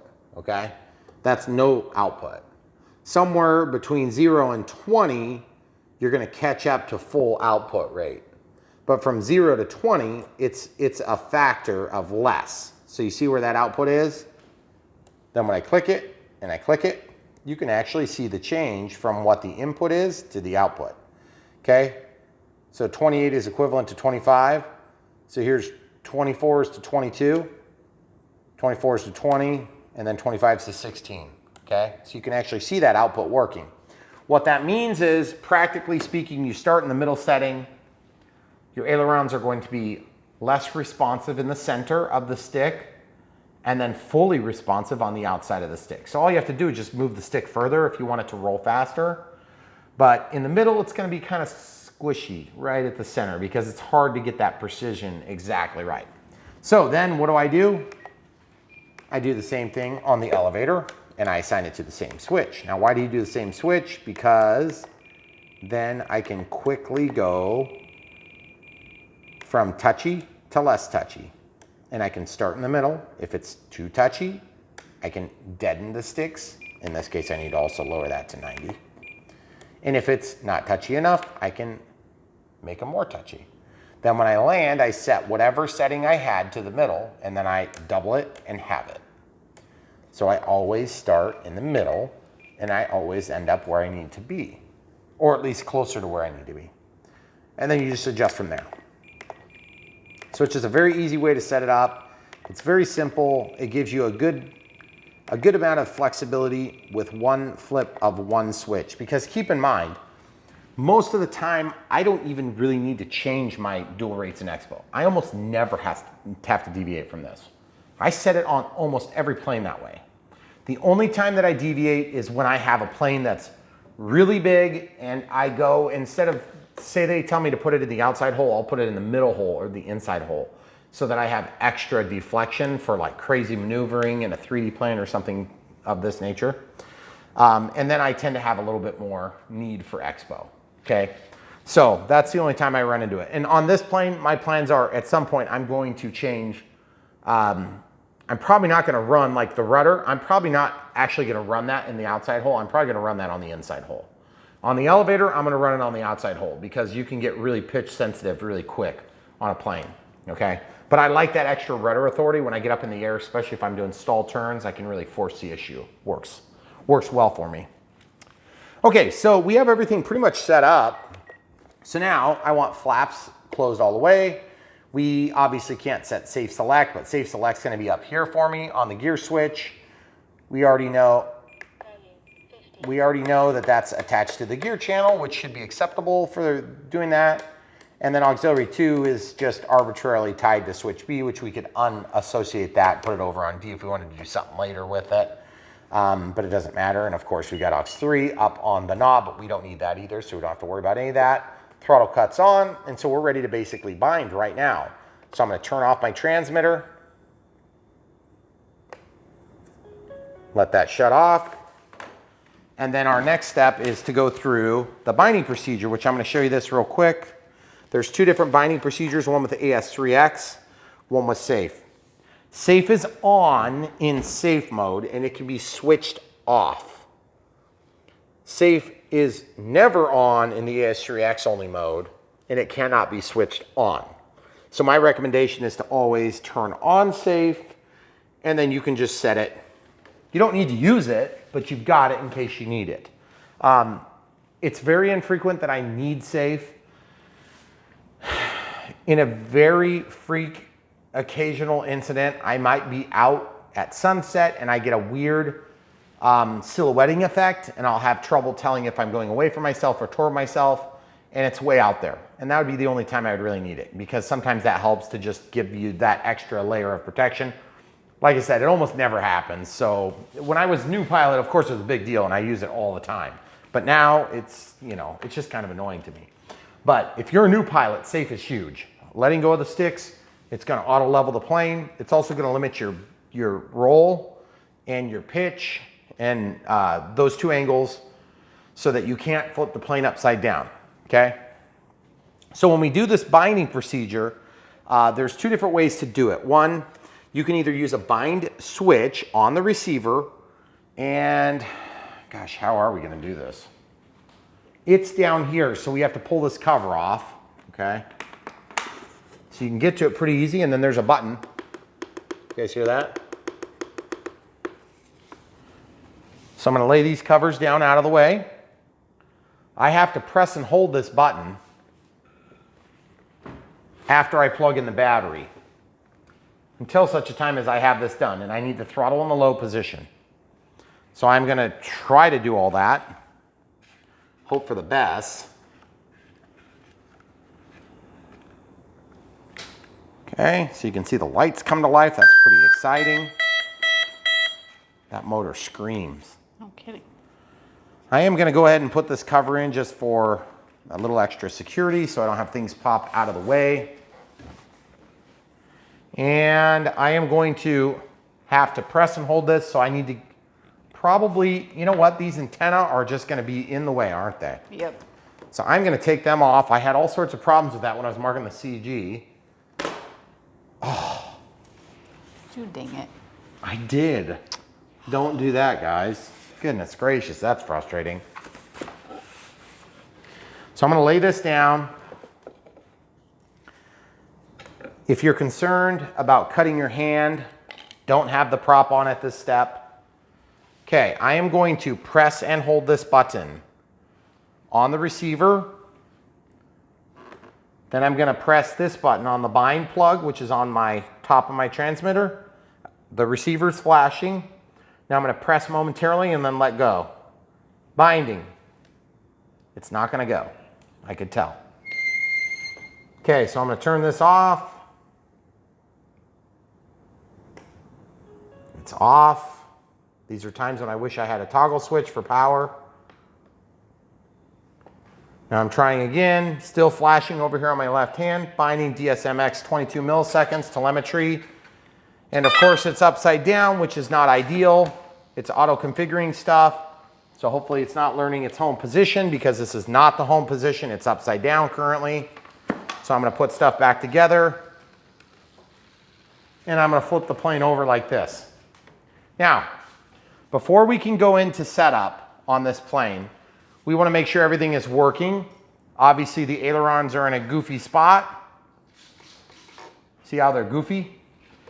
Elevator's not hooked up, rudder's not hooked up, flaps are working, throttle cut is currently tested as working, throttle cut's off, and we have good throttle, throttle cut's on and tested. So The next step for us is to get safe select assigned. Why are we doing that, next camera crew? So that we can. Because safe is on right now. Turn it off so that we can center the servos. Yep, so we can center the servos. Yep. AS3X can be on, but safe can't be on when you're centering your servos, or you're gonna have problems, because when you flip out of safe, then you're gonna have adverse conditions from the elevator and rudder, more than likely. Well, mostly the elevator. And also the ailerons look weird, and that's probably not gonna be an issue because we're going to power this thing down. And you notice how my wheels are kind of at an angle? I had this happen a few times on the Maules. I have to sometimes straighten that. So what I need to do is I need to make an assignment for safe select. So I'm going to throttle cuts on and tested, make sure everything's good. Down and in, 1, 2, 3, 4, 5, 6, 7, 10, 11, 12. See, now it's working. And I accidentally hit my flap switch while I was doing that. That was not part of the plan, but it is working. So safe is off. Safe is on. Safe is off. Safe is on. How do you know? Safe is off. Safe is off. Safe is on. How do you know? Less deflection when you're safe is off. Safe is on. I don't know which one. We're going to test. I believe safe is currently on. So I'm going to flip the plane over and figure out which direction. Okay, so it's correcting right at level. It's trying to find the quickest route to level. That's quicker. Okay, so now all we have to do is turn. I don't want safe to be on back here. I want safe to be here. So I'm going to click, scroll the servo setup, highlight travel, go over to reverse, flip gear. Okay, now we've got it the way we want it. So safe is on and safe is off. Throttle cut still on and tested. So now that we have that done, we can go ahead and get our elevator and rudder hooked up mechanically, because at this point AS3X isn't doing anything because we haven't given throttle to activate it. So you can just rest it on its nose. Okay, so this is where I'm going to go to the inside hole, even though the manual calls for the outside hole. So I got to bring this in a few turns. 2, 3, 4. And this is servo is not real happy with me right now. Another probably 1/2 to 1 turn. And then what I'm doing is I'm just kind of sizing up where that rudder is going to be. Ooh, I went too far. I went too far. Let's try it. We're not going to snap it. We're just going to try it. I went too far. I need to shoot out more. Yeah. There's one full revolution out. Okay, so I'm just lining that up. Ooh, that's pretty close. I think I need to go another 1/2 a turn. Okay, and then I want that thing square and true. Okay guys, so that looks pretty smooth. You can tell from kind of looking down either side. Now I'm going to snap this in, but you have to be careful that it actually plops down in there and it doesn't break off that ball on the end. See? There it's through. And now it's snapped. And that will help keep it in position. So now we've got all that throw on the rudder. Okay, that looks really good. You'll notice that the ailerons are nice and centered too. Well, close. This one needs a little bit of TLC. That one over there looks like it might too, but we're gonna power cycle it before we do any of that. Okay. Okay, so the elevator, kind of the same drill, except I'm gonna go to the bottom hole. Okay, so I want that to be there. So I need to go out maybe 1.5. There's 1/2, there's 1/2, there's 1/2. Is that pretty close? Pretty close. So I'm just looking at where this pin goes. It's gonna be too, I need to go a little bit more. How about now? Pretty close? How about now? Oh, that's pretty close. Nope, not enough. 1/2. Okay. Oh yeah, that's good. Okay. Okay, so now I can snap this thing in. And what we're doing is mechanically centering these surfaces. which is a very important part of getting your plane set up, okay? So now when I move the elevator, it goes up, goes down, up, down, up, down, left, right, left, right, left, right, roll left, roll right, take off flaps, landing flaps, and this thing is ready to fly right now. So we have Safe Select activated. We have all the controls working the correct direction. But what I want to do now that we have that totally done, because this one had to be bound in a weird position, upside down and all that, I want to make sure that everything is set.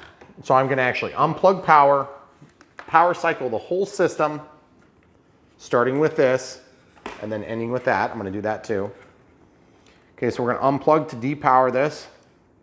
Oh my goodness, this one's hard to unplug. I hate the EC connectors. The ICs are so much better.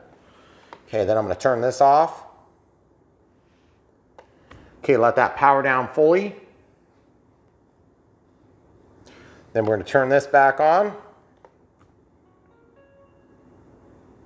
Wait for the RF light to come on, and then we're going to plug this in. Let everything initiate. Jeez. Screams. Okay, so now everything's working. Throttle cut is on and tested. Timer's cleared. I'm going to go ahead and just slide this wire down in here and get that in there.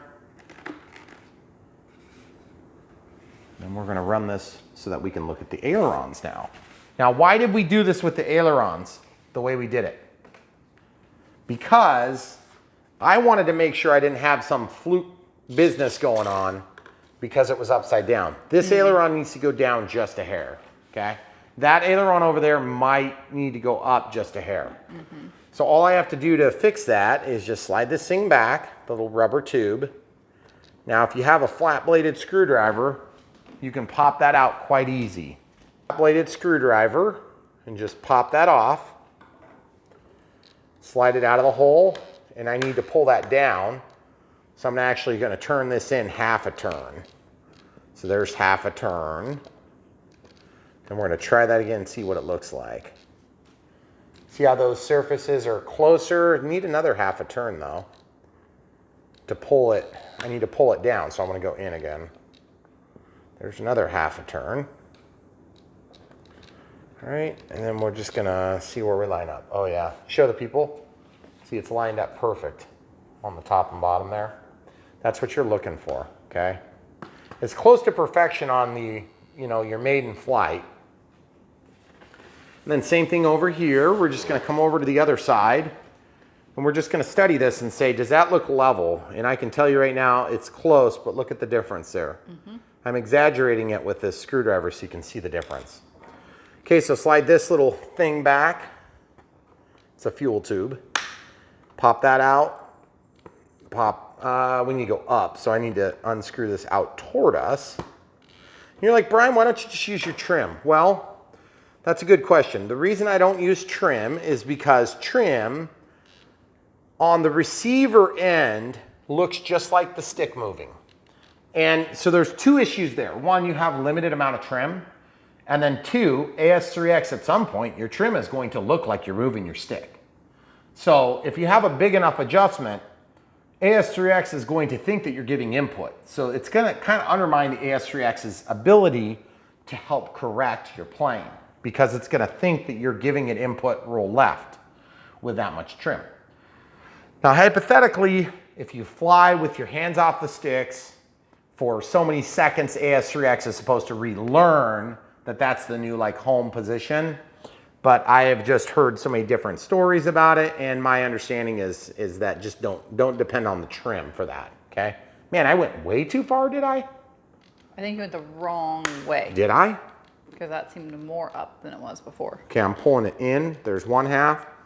Okay, so there's 3 halves, also known as 1.5 turns. Okay, well, that seems like about where we were. So now I need to go back 1/2. Ooh, that looks pretty good.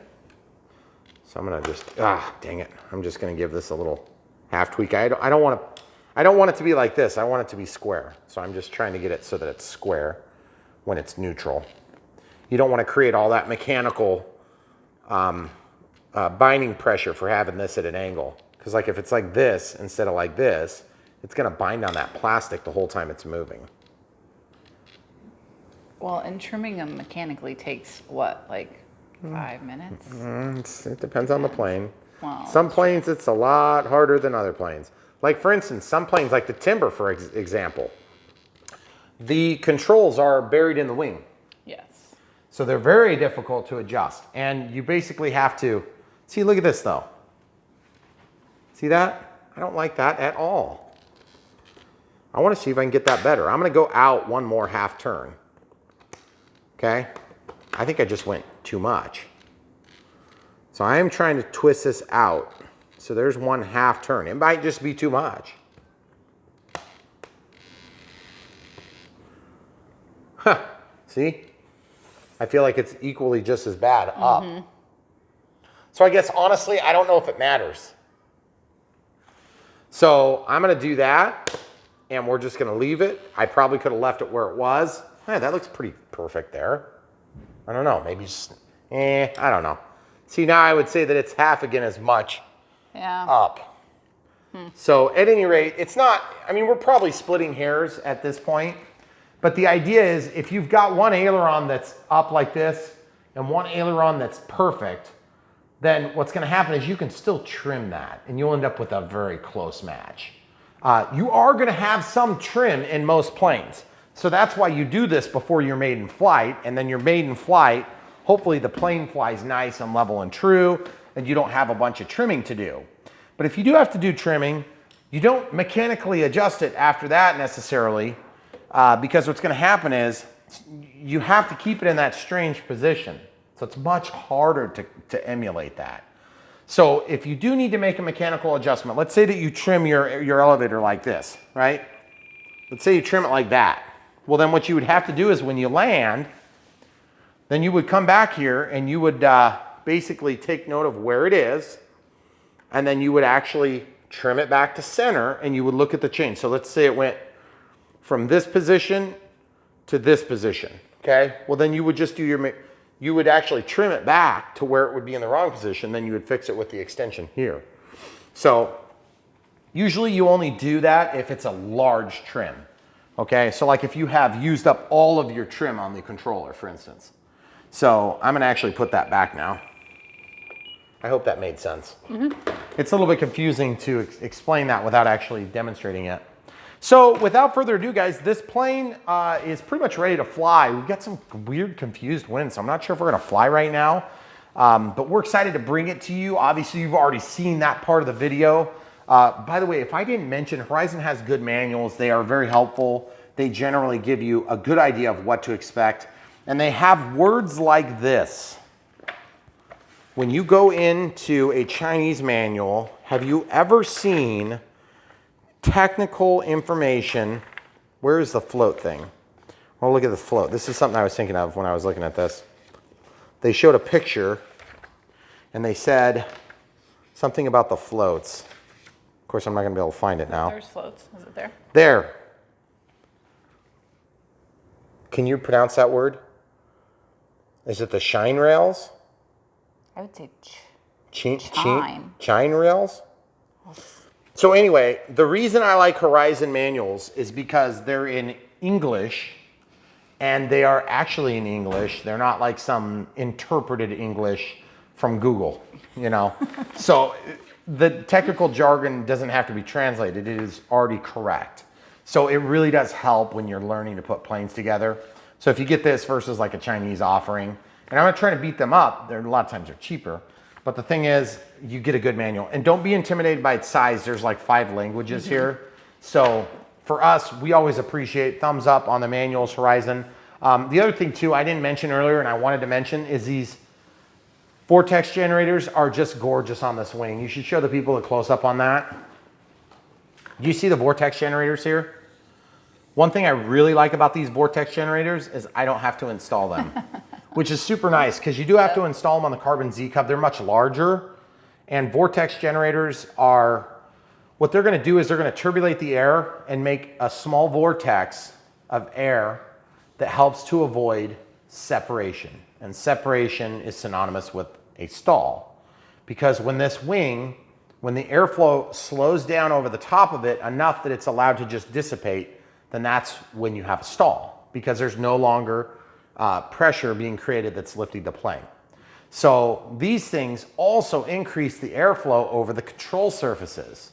So many times when there's vortex generators, the vortex generators are only installed over the control surface area where the ailerons are, not necessarily the flaps, but in this case they're here too. And then of course you've got these little rivets, the simulated rivets, super cool. And look how smooth this wing is. There are some mold release or mold bumps here.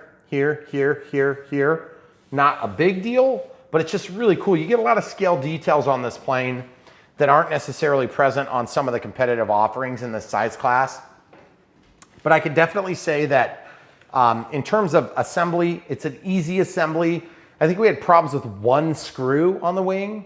So out of all the different intricacies we've had on other planes, I feel like that's pretty minor. And to be honest, it was the luck of the draw. We could have grabbed any of the other 5 extra screws. Right. So really happy with the build. Beautiful. By the way, the pilot looks cool. I like that the pilot is approximately the right size. He's probably a little bit small for this plane, but I love the way that the instrument cluster looks, which I know we showed you that a little bit earlier.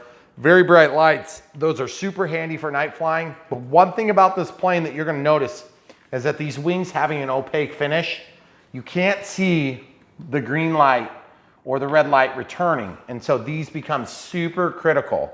You can see them if you're going like this or if you're going like this, but you're not going to see them when you're really lined up straight with yourself.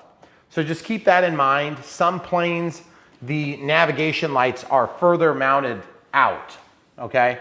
So this little section of the wing does block your visibility to a certain extent. When it's real dark, you can see them. And then also there's a little bit of glow through, but it's real minor. So, and the red is enough of a light to actually glow through, the green, not so much. So not necessarily a criticism, it's just something to keep in mind if you're trying to do night flying or twilight flying. We do a lot of flying at twilight. In fact, we're probably gonna demonstrate this at twilight, so hopefully you guys enjoyed it. But having LEDs installed on planes, really as far as we're concerned at Brian Phillips RC, it should be. They should be on everything, because especially the way that the FAA is going here pretty soon, they're probably gonna make us do it anyway. So I just as soon have the nav lights because they're sweet looking and they really do help open up the possibility of flying, especially for us in the Midwest when it starts getting cold and we have really short days. It starts getting dark at like 5 p.m. or like 4:45, you know, it's really dark. You know, today it'll probably be dark at like 8:45 p.m. So, you know, that's a huge swing, and the flyability hours and, you know, in that short season are just almost nil. So, plus then the weather's terrible. Yeah. But anyway, so just a couple of thoughts from us to you. We love this plane. We've already got it. We know it flies good. We just hope this one does as good as the last one. We have no reason to believe it's going to be anything otherwise. And if you have any questions, oh, by the way, if you don't know how to start AS3X, camera crew, if you want to step to the side just in case something goes wrong. A little bit of throttle. Throttle cuts now on and tested. So you can make sure that your AS3X is working. Yep. I can hear it and I can see it. I can see it. I'm looking at the rudder. It's moving. It's working on the elevator. So yeah, all the control axes are working. The reason that you don't hear the AS3X correcting is because if you don't give over 25% throttle at the beginning of your flight, it's not going to activate the AS3X. And I think that's just a battery saving measure and an annoyance measure savings. Now safe always works because that's typically going to be active for failsafe too. Because if the controller fires up or if you lose radio contact, it's gonna go into safe. So hopefully your plane will be able to glide back to safely, but who knows. Also, if you want it to glide in a circle like I just demonstrated with my hand, which is not true, then you would have to put the rudder to one side or the other, or rudder and then like contrary ailerons or something like that. So just don't take that as gospel truth. Failsafe is going to chop the throttle in most cases unless you set it otherwise, and you can, by the way. And then generally I like safe to be on And that's why I bind everything and then get my switches in the right conditions. So, all right guys, that's all we've got for you. If you haven't already bought this plane, if you'd like to buy it after having seen it go together, after having seen the radio setup, you can definitely buy it from the links below. You'll be helping to support our channel, and you don't have to write a check or anything. You just basically buy it, use your RC points, use your coupon codes, whatever it is that you've got, you know, your frequent flyer miles, whatever it is. And you can buy this thing from the link below. You'll be helping to support us. It's a small commission that comes from Horizon directly to us. You guys don't have to pay it. You don't pay any extra. So it's a really good way to do it. If you'd rather not buy this plane, you want to buy something else that's in the list, we have a bunch of the most popular stuff down below. If you just scroll a little bit further, but we'll link to this plane. We'll link to the battery that we tested in, which is 3200 4S Gen 1, but we'll make sure if there's a Gen 2, we have that offering there too. And then we'll probably go ahead and link to the 2200 4S as well, and then possibly the 2200 3S and the 3200 3S, because those are really the 4 sizes that work well in this plane. And then of course we'll link to the NX lineup. I use the 8 because the 8 is only like 40 bucks more than the NX6. And if you're investing that kind of money, you might as well get the 8. You're gonna get the lanyard with it. I fly with the lanyard. It's actually unhooked just so we can show it on video a little easier. And I've been super happy with the NX8. The built-in Wi-Fi is super nice for firmware updates. I didn't think it was gonna be that big a deal, but boy, it is really nice. And then also, if you're not into building your own profiles, which I think you should, by the way, because get used to doing it and do it every time, you can actually go to the website and download them. And when I say go to the website, you can actually do it from your transmitter, which is pretty sweet. So, what other thoughts? Oh, yes, we also have a Patreon. People have been asking for that for years. We finally succumbed to the pressure, partly because we're just trying to make a big leap, and that leap isn't gonna happen if you guys aren't there to support us on the Patreon side. So we really appreciate it if you decide to do that. And then we have PayPal if people don't wanna do monthly gifts, because Patreon is a monthly thing. So it's like 12 times a year it drafts. I don't know all the details because we just started it, but we're learning a lot. We're trying to make sure that we're careful about getting people into weird tax situations, because you have to pay sales tax if we attach certain benefits to the different tiers that we offer on Patreon. So we're specifically going out of our way to say that there are no benefits on any of the tiers. Really what you're doing is you're supporting what you've already got here. And it's not like you have to support us financially in that way. We just want to make sure that it's available for people who want to. And then obviously, like the videos, share, and then subscribe if you haven't already. Click the bell for notifications, and you'll get notifications when we release our frequently released new content. We have a lot coming soon, a lot. We have some new releases, probably like 4 of them in the next 2 weeks.